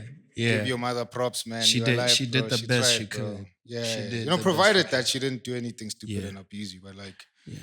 but if she was just like any other Black South African mother who's trying her Yeah. best, she tried, bro. Yeah. I mean, they lived through apartheid, bro. Yeah, you know. So forgive her. I don't know what the dynamics are, but man, if there's room for you to just forgive her and whatever she could not help you with, it's not that she didn't want to. Yeah. Mothers do clumsy work of being fathers, similar to fathers doing clumsy work of being mothers. You know, Yeah. so that's why we need both. But I think to everything you said, how do we help you resolve? You know, not knowing how to articulate yourself. I think men. I mean, men speak, man. Yeah. It's a myth that we don't talk. There's two dudes on stage talking in a room full of people, right? Yeah. We talk. Yeah. You just talk rubbish, but we talk, right? Yeah. So I think use your words to try and speak like healthy things. One, but slow down, man. I found that when I was in a state where, you know, traumatized humans unable to grieve, we have a very limited range of our emotions, and we can't tap into the full range of our emotions. And so our emotions express themselves as frustration, as anger, you know, not even sadness. Sadness is a complex emotion for us. Yeah. You know, it's just frustration, anger, pleasure, you know, and then pleasure gets distorted into lust Yeah. and other things. So, but underneath that, man, there's like all of these complex emotions like fear, Yeah. sadness, happiness, right? And it's not that we don't know what they are. Yeah. You just haven't spent time alone with them, and they're scary, Yeah. right? So I found that to articulate yourself is one thing. Be alone with them, identify them, right? Yeah. This is what's underneath. This is what's underneath my lust. Yeah. Because that's going to be clear. A lot of us, if we now tell all the ladies to leave the room, and I'm like, yo, comrades, how many of you watch porn? Yeah. Hands would go up very quickly, Yeah. right? How many of us struggle with, beating the meat? Hands would rise. Yeah. And it's like, yeah, that's not the issue. That's the presenting issue. Yeah. What's the thing under, what are you afraid of? Yeah. What's the roots? And once we start dealing with the fear Yeah. that expresses itself in watching porn, Yeah. finding many women, whatever, Yeah. right? Then identify it. I actually have fear. Okay, Yeah. cool. Now let's pause everything else. Forget your lust. Forget why you're afraid. Yeah. Where did that fear come from? Right? Yeah. And if you can't talk to yourself about that stuff, you know, It's okay, baby. yeah, he has a lot of fear. It's dealing with it. It's expressing itself in crying, right? But and you need to sit with that, bro. I found that, and I'm not against therapy at all. Yeah. But I found that sometimes when a guy walks out saying this thing did not work, right? Yeah. It's because you thought this therapist was gonna be the silver bullet. Yeah. That's gonna unpack everything, and Yeah, and yeah. it's like, yo, there's a level at which what they doing, they trying to help walk you through Yeah. the stuff that you're supposed to be doing in the dark alone. Yes. You Right? doing 100% the work. Yeah, They giving you tools. they tour guides. Yeah. Right? They're not the safari. Yeah. You are the safari. Yeah. They're just saying, okay, look this side. I didn't know that you have rabbits. Yeah. Yeah. Look that other side. You clearly have lions. Yeah. Here, right? And so I'm like, you need to slow down conversations. Yeah. Take notes. I'm not asking you to write and get a journal. If you're that guy, get a journal. Yeah. But I know everything in you is like journal. So it's fine.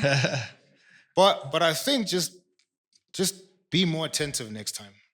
When frustration comes, be more attentive when lust comes. Be more attentive when you're driven by pleasure only. Be more attentive when you're angry, and just be like, yo, man, what caused that anger? Yeah. What's actually underneath that? Yeah. And you probably most likely not gonna get to the answer the first time. Yeah. The other thing that helped me get to the answer is doing this work with a friend. Right? So we're driving, and I'm just like, yo, man, lust is rising its head. Yeah. Right? And because he knows me, Yeah.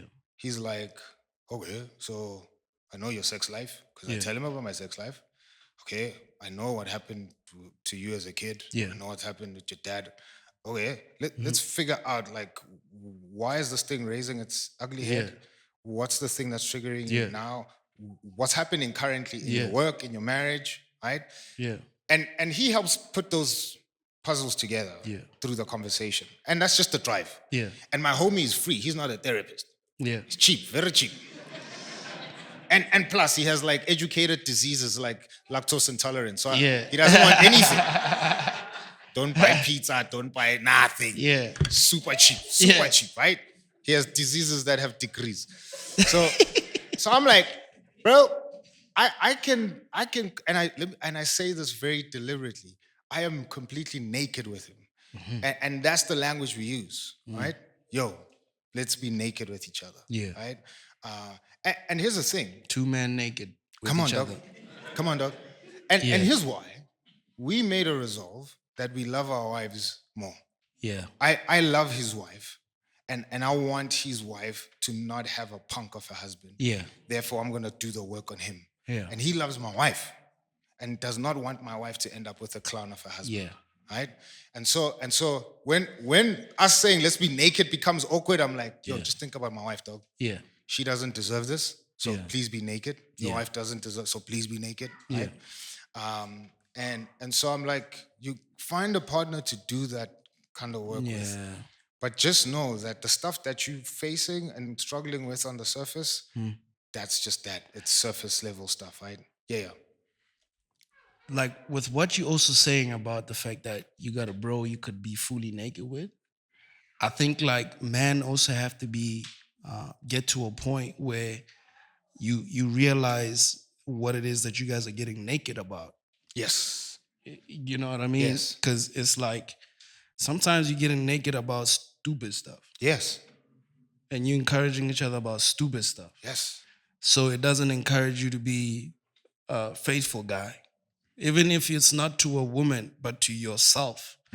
Like you don't feel the need to do that. And I think also at the same time, it's like we have to break this idea that it's wrong or no, who are they to see certain parts. No, you have to get to a point where you're okay with being naked with Yeah, another 100%. with another man, because I don't think 100%. men don't like being naked with each other.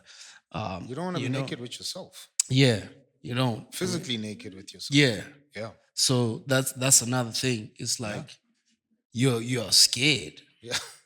Yeah. Nigga, stop being scared and get naked. My bad. Yeah. Hey, man. Just be careful of what you get naked about, and 100%. pay attention to the people around you. Yeah. And what it is that they make, what it is they pull out of you easily. 100%. If you pull lust easily out of me, then I shouldn't be getting naked with you. Yeah, come on, bro. That's good. Yeah. That's good. Two things I'll say, and then we'll move on to the next question. I'll be quick. But that same friend I'm talking about, one thing we say to each other at the end of our naked sessions is, is there anything you've lied to me about? Yeah. Right. Yeah. Because that gives me a second opportunity. If in my nakedness I wasn't completely naked. Yeah. So at the end, look at each other in the eyes. Men, do that. Look at him in the eye. Homie, have you lied to me about anything? Yeah. If I have, that's an opportunity for me to say, my bad, dog. Yeah. I actually lied to you about that thing. Yeah. Yeah, I said I didn't touch her, but I did. Yeah. Right? And I think even having that level of transparency is super helpful. Same mate, because of how naked we get with each other, we had a little tiff, and he was like super pissed. Right? Wasn't anything like crazy, but it's just there was a time in which we were speaking not in healthy ways to each other. Yeah. And so instead of like encouraging each other, he'd come into the room and be like, "Oh, you such a punk," or whatever, you know. And he's like, "Man, like, yeah, I know you're joking, but like that stuff That's not. Yeah. hurts, right?" Yeah. Anyway, so he came to me and he was like, "Man, this stuff doesn't work. It hurts, blah, blah, blah, blah." I remember sitting and we're in the car. It's hot. Yeah. Windows are closed Why? with another man. Right? We don't want people to hear on Dabas. Oh.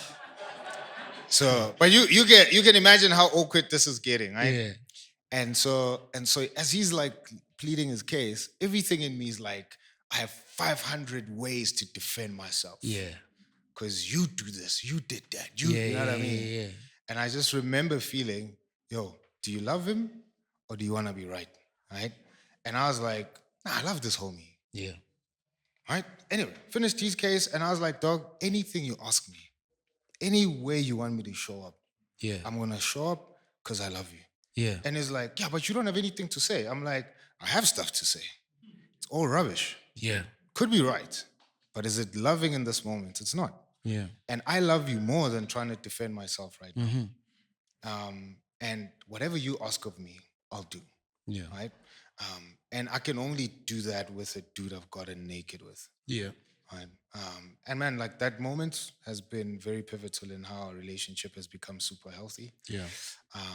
But you need a guy that you can do that with. Yeah. And I always say, if anyone wants to destroy my reputation, put that guy in a room, Yeah. and put a gun to his head. Yeah. Also keep a wonk on my file. Yeah. That's how much he- dirt he has on me. Is he in this room? Nah, he's not. I tell him to stay away from the public. But he has all the junk Yeah. that sometimes my own wife can't carry. Yeah. And I don't think she should. Yeah, this junk she shouldn't carry. But he takes all of it. Yeah. So if you cut him, he'll bleed Jesus and my junk. Yeah. That's how much of you he has. That's how naked we've been. Now, I think it's important for every married man also to know the fact that your wife is not designed to carry all your junk. Yeah. Like you can't put it all on her. Yeah. Regardless of what the junk is, there's just some stuff where it's just like Yeah. it ruins your marriage instantly. Yeah. Because it's like you want her to show up for you in a way that what you're putting on her, it weighs her down. It's like you are putting a whole entire, now she got to heal through the effect of what you just put on her, but you want her to be healthy enough to carry you and walk you through it. It's like, nah, bro. There's some things our wives are not designed to carry. Same way, vice versa. There's some things as a man, there's stuff my wife I can't carry. Like that needs your girlfriend. That needs your mother. That needs your sister, not me. Yeah. I'm not even designed to carry it. So I think let's be wise in just what we put on our spouses, even male friends and female friends. Like, just there's some stuff I hear friends say that they told each other. I mean, we have young adults at church. Yesterday, a girl comes to me after, because we leaders there. She comes to me. She says, "Hey, listen, I've got a friend who just was sexually active and he needs somebody to talk to." I said, how did he tell you? Like, how did you and your friends start to sit at the table and say, "Friend, Because you were sexually active with I've me. been sexually active," and you know what? Like, how did that? That's not wise for me. That a woman and a guy are having such conversations to say, "Hey, I fell into lust." Oh man, it's like, nah, it's not wise, because it's a place that can create more lust if it's not already there. You know what I mean? So yeah, Quick one, bro. I don't know if you're going to be quick with this. I'll try. It's just a funny one. I'll try. And sorry to say your question is funny. As a husband, should I wash dishes, care for kids, cook while I do many other duties? Listen to this. This is my favorite part. So cook while I do many other duties like the garden, the yard, maintenance, deal with snakes, frogs, cars, and many more. Yeah. I was like, this homie probably lives in Stain City, does not know what a snake is, or a frog, or even doing his own yard or garden. Snakes and frogs, man. My answer to you says, he put his name, yes, you have to. You have to. Do I have to wash dishes, care for kids, cook, while do many things? Yes. You have to. If you're a husband, you have to. Why? I'm not saying. Why, sir? Huh? Why? Because you're a husband. You went and took somebody's daughter and promised their parents that you're going to look after them. You have to. But here's my caveat. That's why she's a helper. She can't help what you're not doing. So if you're going to sit and watch soccer and drink beer, she can't help you with that, my homie. But if you're chasing snakes, she can help you chase snakes. Yeah. If you're washing dishes, she can help you. Yeah. If you're looking after kids, she can help you. And I know it's not set up that way. Yeah. Women will naturally look after kids, cook, do stuff, whatever. But as a husband, have some understanding of your domain, which is your house, your kingdom. But she's called to help you in a life that's already active. She's not called to come help you in becoming more passive. And so if she's a helper, she needs to help something. Yeah. There's a vision, there's something. Yeah. So practically, yeah, you'll figure out who chases the snakes or whatever. But I think the heart of my answer is, yeah, all of these things and more, my friend. Yeah. Chase snakes, chase the gardeners, chase the guys who are calling her, chase her insecurities, deal with how she feels low, love her. When she's pregnant, wipe her feet, rub them, tie her shoelaces, and more. Yeah. She can't help you in your passivity. I think what you're saying is good, but difficult when there's a lack of appreciation. No, I hear you. You know what I'm saying? I hear you. Because I think even with women, if she's the one actually handling the whole entire household with no appreciation, it becomes difficult. Yes. So I think yeah, when there isn't any form of, it's not always reciprocation that makes it beneficial. It's actually just appreciation. Sure. You could do so much in the house, but when there's somebody who's celebrating you and appreciating it and not entitled. Yes. Why didn't you cook today? My nigga, what? I look like a chef. Yeah. Did I study how to be a chef? Come on now. That's a posture of, I'm entitled to this. Hundreds. You mop the floor in the house. Tomorrow there's something that's big. Why didn't you mop today? That's not a language of appreciation. So I say, yeah, definitely.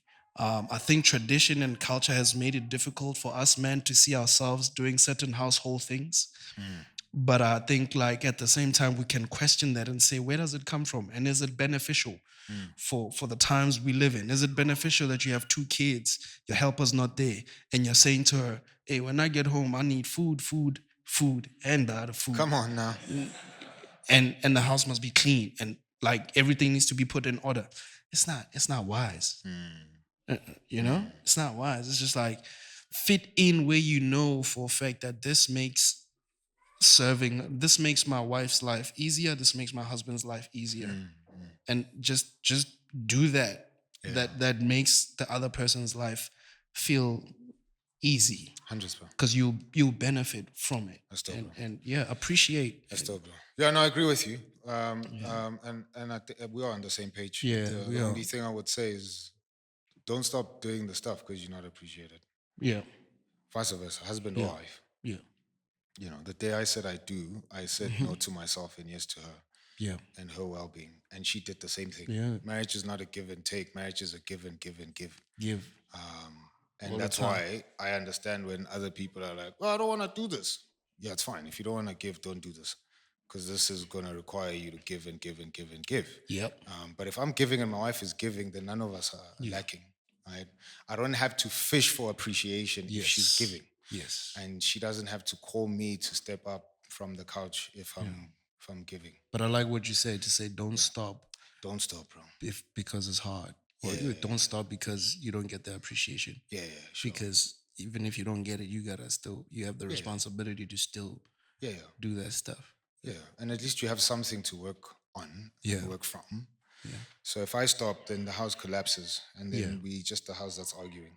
Yeah. Compared to, man, I can still call for appreciation. Yeah.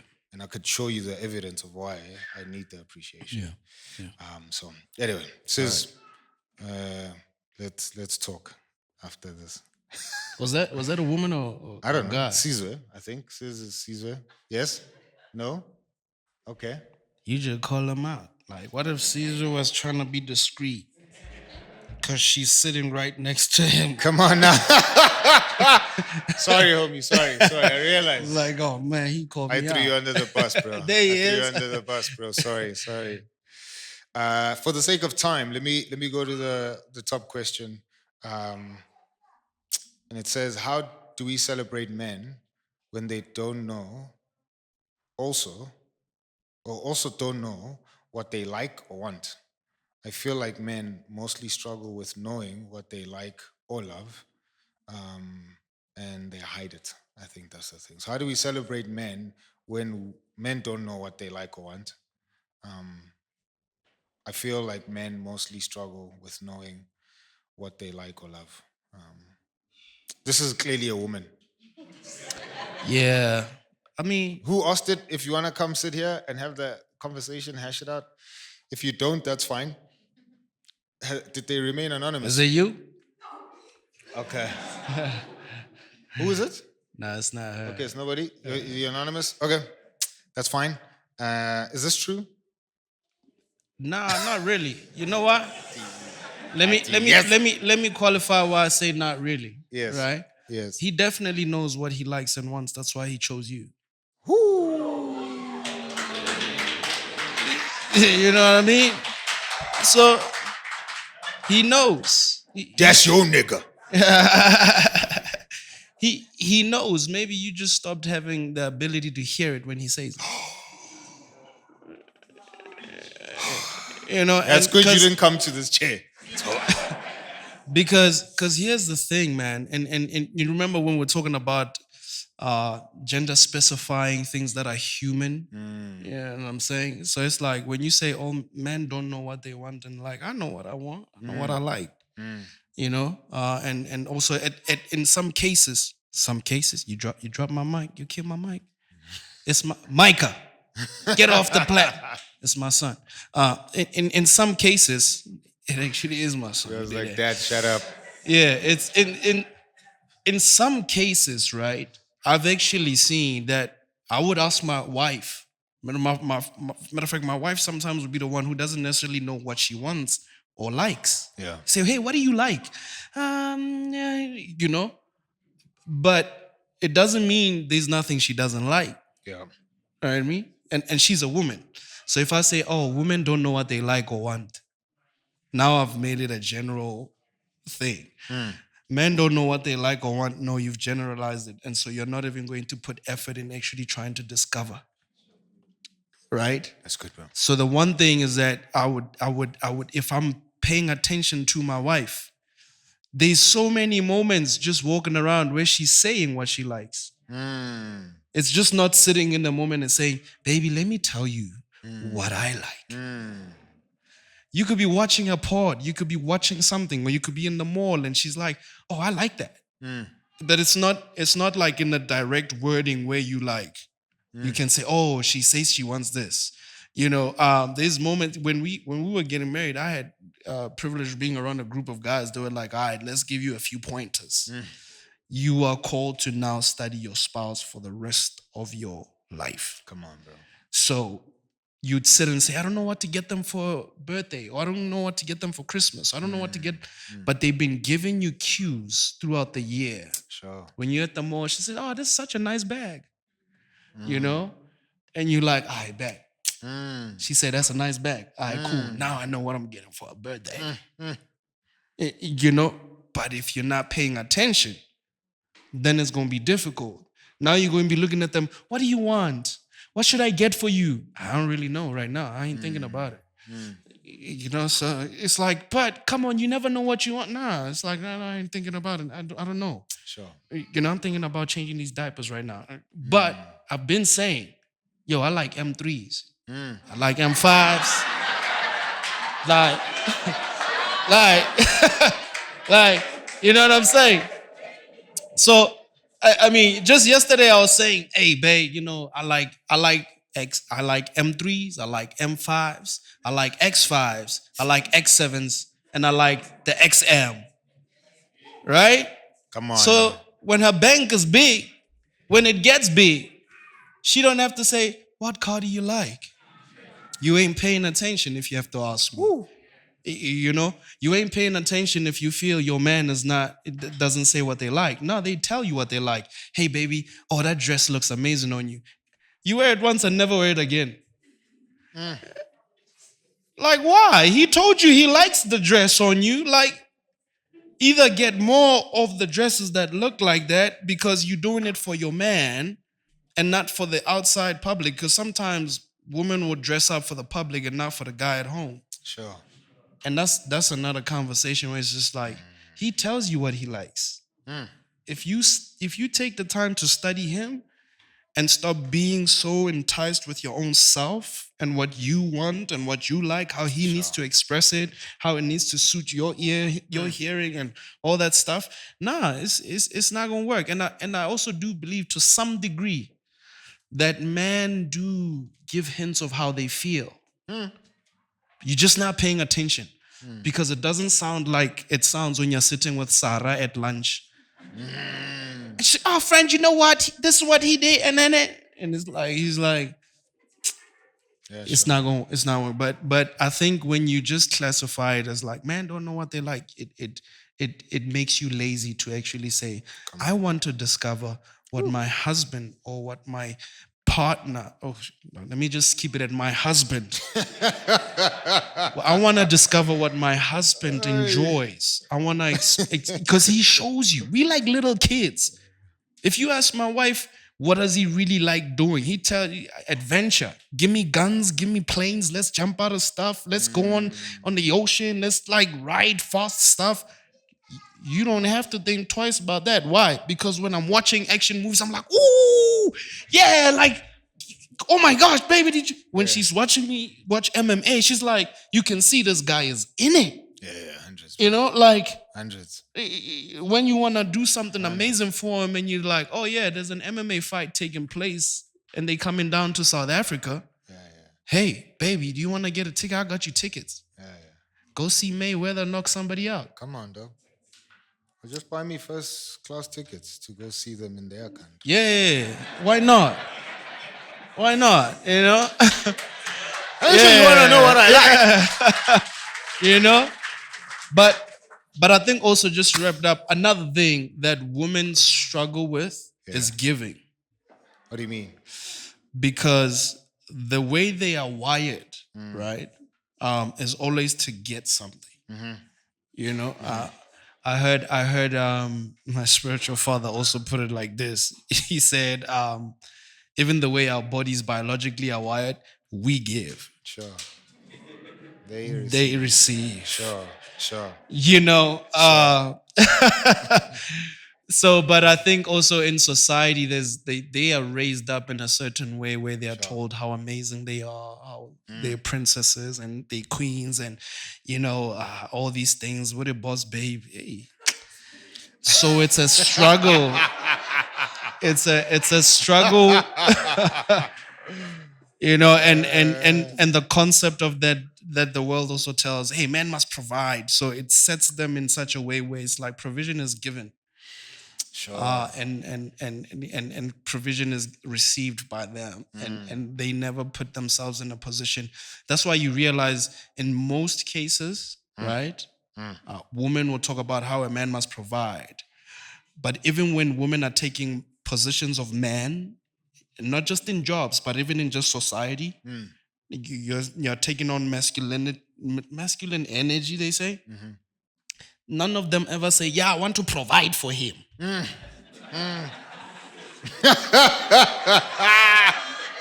I want to provide for him. They never do that. You in your soft era, yeah? Yeah, it's them in a soft era, them receiving, them, you know what I'm saying? So I think society, I'd charge every woman to say, hey, be careful with the amount of things that you take. Sure. You know, scriptures teach us, even if society can spew all these things, scriptures teach us is that it's more of a blessing for you to give. Sure. It's more of a blessing for you to be a blessing. Right? So ignore divorce society, divorce culture, divorce traditions.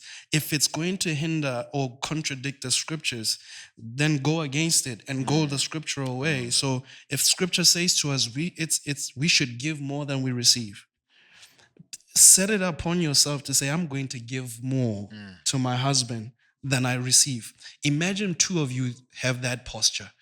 I'm going to give more than I receive. I'm going to give more than I receive. Then none of you guys will ever have an empty tank. Never. It's like everybody's always giving. We give compliments, we give gifts, we give respect, we give honor, we give bums, we give everything. Like, we give, right? And this boss baby energy, where we live in a time where women have been wired to look for the blesser, and you ask a person, how are you traveling the world and you're in Dubai, but I know you don't have a job. And then you see them on Instagram and you compare your lives to that. And you go home and put the pressure on the guy who God has given you to take you to Dubai on a yacht. Baby, you know my bank account. The kids are fed in good schools, and so are you. Giving you my everything, like being the best I could be, and not selfish, still showing up, doing whatever extra we could do to make sure we live this life that we know we both called to live. Support you, be there. Like, and then he doesn't know he's being compared to Real Housewives of Smangma. He doesn't know. What Kawate? Are they fighting battles he doesn't know? So I would say, yeah, as I would charge women to say, hey, I know what the world is saying, but posture yourself to give to the one that God has given you. Sure. And also as men, our responsibility too, posture ourselves to give to the woman that God has given us. And I think that will save our marriages, our communities. Still, bro. And yeah. It's good, bro. Guys, we 11 minutes past 1, so sorry about that. But let's end it here. Wait, what time do we finish? 1. Oh, sorry, guys. Yeah, no, that's fine. Bro. You were giving. Yeah. Sorry. So I thought we were here till 4. You're practicing what you're preaching. My bad. Yeah. So there's one question. We'll open this for the floor and then close.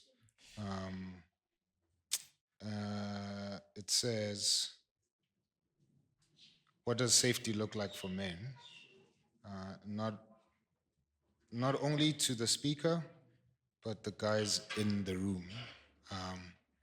What does safety look like for men?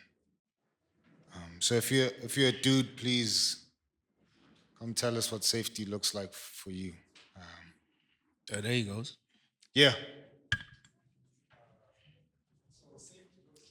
You can come to the front, bro, and use the mic. We're recording this. We want to have evidence of what you said. Yeah. And then we're gonna send it to her. You send it to your wife, yeah, exactly. Oh, she's yeah. Right, guys, my name is Sean. Yeah, what up, Sean? I'm glad to be here. All right. So safety looks like vulnerability without judgment. You know, when we get to share what we went through, what we're thinking, what we want to be and what we want to become, and not be judged.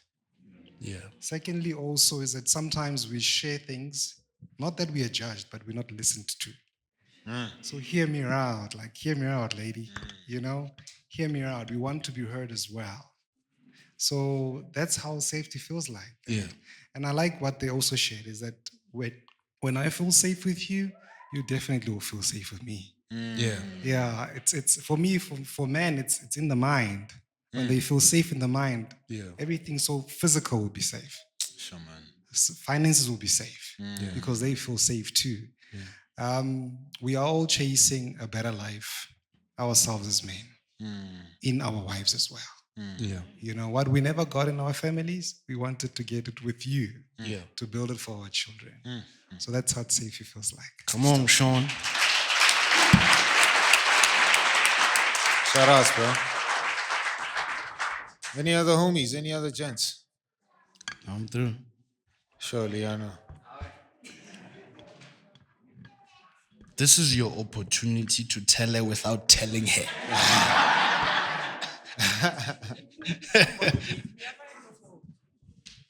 Yeah, we're not giving essays, ne? Yeah, no. Okay. We know what happened the last time. Yes. Anyway, hi, I'm Liano. And for me, safety is about true emotional attachment and connection, you know? Where you have to understand each other and love each other the way God loved the church. Where you feel that, you know, you can come to your partner without judgment and you can both take your issues to the Lord and work through them rather than fighting each other to get to who's right and who's wrong. Thank you. Shout out, bro. Come on. Stop. Yeah. As you come here, bro, I'm like, when we spoke about, you know, what men don't like, or men don't know what they like, I'm like, yeah, that's an unsafe assumption. Yeah. Yeah. But safety is also being believed. Because when you keep second guessing me, I second guess myself, and then my own mental space is unsafe at that point. If you ask me, what do you want to eat? And I say, you choose, believe me. Yeah. Yeah. Right? Don't say you don't know what you like. No. I'm asking you to choose. I'm fine with anything you choose. Yeah. So believe that I'm fine with everything that you want to choose. Right? when I'm not believed, it makes me feel very unsafe. I gaslight myself because I'm like maybe really I'm crazy, Joe. Yeah. Because here's the thing, which is powerful that you said that he knows what he likes because he chose you, right? And because I chose my wife, when she doesn't believe me, I'm like, man, I thought this woman was dope. I thought this woman was fire, that I wanted to build a life with her. So if she doesn't believe me and I think she's of a certain caliber, then Vela must be crazy because I think highly of her, right? So if she doesn't believe me, then I think, like, she must be completely right because I know I wasn't a clown for choosing her. Yeah. Had I just went nje and chosen, and Any, mini, miny. if this is your name, sorry, but if I just chose any smakaleng, nje, right? And now re shebane ko mehlong re bo smakaleng kaofela. Right? If I just chose any smakaleng and she doesn't believe me, I'd be like, yo, Vele, like, I also Sure. picked you up from the street. So when you don't believe me, Vele, I shouldn't be shocked because I just kutopile. Yeah. But if I went and I said, man, out of every single woman in the world, Yeah. like, man, I think you next level. And I even think you're better than me as a person. Like, that's because I just admire you that much. If you don't believe me, I trip up because I'm like, but like, you're amazing. So clearly, what you're saying should be right over what I'm saying. And then I'm left feeling super unsafe. So believe me, right? Yeah. Shout out. Thanks for that. So on my side, I think we tend to phrase the issue of safety only with issues, right? When you're coming with an issue to your partner, you don't feel safe. Also, the other side is also possible in that, for me, for example, safety to grow. If I come to you as my partner with a business idea, don't be like, when so wins us all, those kind of things. If your partner comes to you and says, I think I want to change the way I dress, I've been looking at like when. So like safely also means safety to grow, allowing your partner to be able to come with those ideas and his helper, and rather as his helper. Don't be the one that shuts down those ideas, right? Let them be explored. Query him, quiz him. Actually, what do you think, etc., etc. So that aspect. That's great. Can I? That's fine. Yeah, you want to say something? Nah, I'll wait for him. I'm a safe space. I give you patience. Hi guys. Fire, man.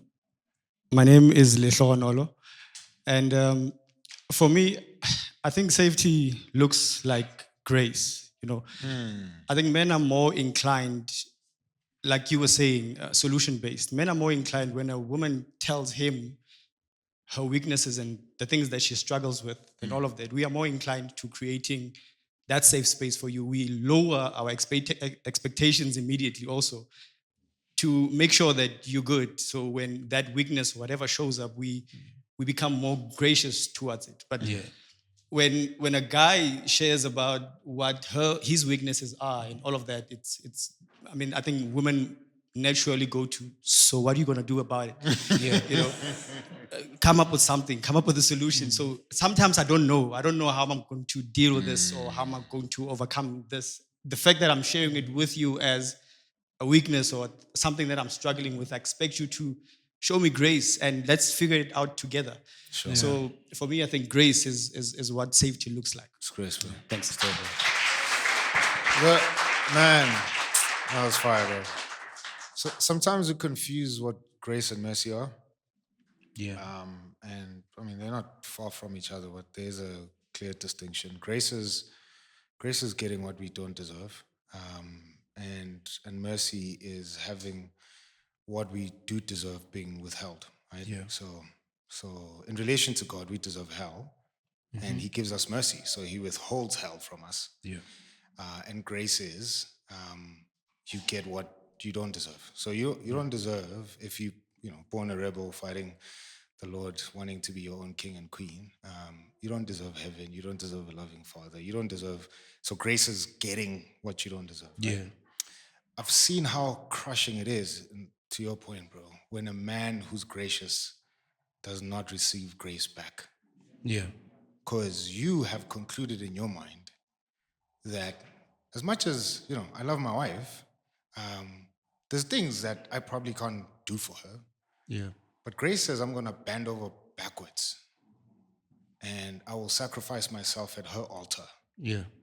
over and over and over and over again. Every day I wake up, my primary choice after God is her. Yeah. And with everything, every fiber in me, I'm going to choose her, right? And that requires you to die to yourself. And when that death is met by somebody who kills you even further, that is the most brutally crushing thing ever. And that's when men retreat and become very violent, or worse, they close up, they become indifferent. So men who don't receive grace back, gracious men who don't receive grace back, Yeah. worst case, they become, they're both terrible. They become violent, or when they become indifferent, that's hard. Because you're never getting that guy back. It has to take an act of God to bring him back. But if he's indifferent, it does not matter what would happen to you. He would not care. Because he killed himself for you, and you continued killing him, which was unnecessary, instead of embracing him with a level of love to lift him up from the self-sacrificing that he had to go through himself, right? So if your husband is gracious, thank the Lord first, and then be equally gracious, if not more. Because he's dying to himself every day, and that's painful. Yeah. I think that's real. And I think I would say to women is to say, understand that the scriptures, the Bible, is written for you too. Yes. Yes. It's written for you too. Sure. It's not just your husband that's required to submit to the word of God and God. You are too. Yeah. So when the Bible says do not steal, it's not saying men don't steal. It's saying humanity, the God you serve, requires all of you guys to live a pure life where you do not steal from somebody else. It's not a gender thing. The scripture is not necessarily, when the scripture is gender specific, you know it's gender specific. But the entirety of it, majority of it, is human specific. And there are parts where we can say, oh, this part, love your wife as Christ loved the church. Oh, that's for me. Submit to your husband as the church submits to Christ. That's for you. That's specific, But love your neighbor as you love yourself. That's for us. You know what I'm saying? So I think when we can actually get to a point where we stop gender specifying things that are not gender specific, and we actually start realizing that if we're going to say we're Christian, best believe that the scripture holds you at a certain standard, especially because you chose to follow Jesus. So let's both be a representation of Jesus in our marriages, and also let's both be submitted to Christ in our marriages. It's not just, I'm the head, I get it. And woman would say, he must be submitted for me to follow him. Well, there's parts where we can actually question that, right? You married him. You married him.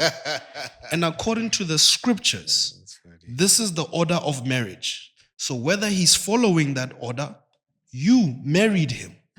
You are required to follow the order of marriage. Why? Because you follow the scriptures. Right? 100%. So I think let's read our word. Sure, man. There's too many voices in the world that are telling us how to do marriage. Marriage is a spiritual thing. It begins in the spirit and it can only end in the spirit. God designed marriage, and it would be foolish for us to think the one who's designed marriage, we can only acknowledge him when we get to the altar, and after the altar, we are going to build this thing however we want. No, you and me and my wife both are required to submit ourselves to the scriptures, right? And also the parts of the scriptures that say, hey, don't be so quick to tell the next person that there's something wrong in their eye. You know what I mean? You practice that in your marriage too. yeah, these things are difficult to do sometimes, but the more you submit yourself to the Spirit and say, Lord, help me not be so quick to point something in my wife's eye, and let me see how I could respond better. Let me see how I could deal with the one in my eye. Let me see how I could be a safe space. Let me see how I can actually die in this moment and not be selfish. And another thing I would say is that, hey, sis, confront the spirit of selfishness. Like, I know, like, yeah, it's not a gender specific thing. Like, selfishness is a human thing that we all struggle with, right? But majority of the cases where we look at in marriages, women have the selfish thing, right? Where it's like, yeah, because you're wired to receive at all times, there's moments where you just need to die to self and hear him out. Just like, don't try get your point across. Don't try and, because that's how most men are destroyed in marriages. When we look at the scale of what's really happening when in terms of saved or unsaved, there's more men killing themselves than women. Why? Because some of us talk, but we still, end up taking our lives. Why? You know what I'm saying? Those are things that need to concern you too, to say, you know what? If this is the case in the world, if this is the case in the church too, how can I make my household so safe that my husband and my sons will never feel the need to take that route? Sure, man. You know what I'm saying? So I'm like, let's just observe the scriptures. Because we could sit here and we could tell you our opinions, but at the end of the day, the one thing that's going to change your life, change your marriage, man and woman, is God. I could tell you my experience, but I can't change your life. I can't save your marriage. I can't save your kids. Jesus can. Come on, bro. And you said you're Christian. So when he's acting a fool, you said you're Christian. When she's acting a fool, you said you're Christian. So one of us has got to emulate Christ. Sure. It's amazing when we both do. It's really amazing when we both do. But in seasons where, the other one network is cutting, remember the position, the posture you take on is, I have to be able to emulate Christ. Because even if my husband or my wife is displeased with me, I can't afford to have Jesus displeased with me. So, yeah, safety. Fire, bro. Safety, I could say, let's both submit to the scriptures and let's not pick and choose which ones we can call the other person out on. But also, let's get to a point where, like, I once heard something that's really dope. It says, don't hold me accountable, but hold me close. Like, because we so quick sometimes to be like, yeah, you gotta account. And we forget to bring each other close. Come on, man. If I'm close enough to you, you could say, nigga, you whack. That was stupid. How could you act like that? But because I'm close to you, I could feel your heartbeat. It's good, bro. Yeah, I know it's safe. I could say, yeah, I was stupid, man. I shouldn't have spoken to my wife like that. Yeah, I mean, on Instagram, they say I'm such a great dad, but I haven't taken Micah out to play. And he been told, yeah, man, I need to go to the playground. Come on, bro. You know what I'm saying? Yeah. That's safe, bro. It's dope. That's dope, man. Appreciate you, brother. Man, I thought we could have one more space for a dude, but like it's 1:30. Sorry. I need to make you feel safe with your time. That's good. Bro, appreciate you, man. Love you, man. Love you. Yeah. Yeah. You said man at the end. Say it. I love you. Love you too. Yeah. That's what's up. Yeah. That's what's up, dog. I'm proud of you, bro. I'm proud of everything you're doing. I'm proud of what God's doing with you and your family. Thanks, man. Church in the Middle is incredible. I was telling you off cameras that you're an excellent communicator of vision, mission. You know what? If we were not submitted anywhere, we would buy into your vision at any time because the way you just so clear on it. And I'm like, yeah, and I'm loving the process. I'm loving how you actually taking the time and taking the right steps to make sure that you build something that's going to be God glorifying. And I really hope and pray that God sends every single person who can come and feast and pour into your ministry. And every single thing you do, bro, may God enlarge. Beans and bonds, don't stop, keep going. The Husband Podcast, you are saving marriages. You are saving marriages. And in the world where everything is so saturated, there are those ones that you can look at and say, that one has something different on it. And I'm so glad you're building for longevity and not just something that's quick. Because people build quick things, but not longevity. So I'm so glad you're taking that process with you and your family. And congratulations on everything that God is doing with you guys. Appreciate you. Thanks, my bro. Hey, shout outs to you for getting to the end of this episode. I hope that you were truly blessed, encouraged, challenged, that it was truly a transformative experience for you, the kind of person that you want to be for yourself and for those that you're in relationship with, right? Man, do leave your comments, leave your thoughts. Let's engage. Maybe there's things that you want us to unpack some more and double tap on. It'll be incredible just to hear from you. Make sure that you are purchasing your tickets for the next Beans and Bonds. We're having one at the end of July. So go to thathusband.com and purchase your tickets for the next Beans and Bonds. We want to see you in the room. We want to have a conversation with you, not only for the conversation's sake, but for healing and after healing transformation, right? We'll see you on the flip side. Peace.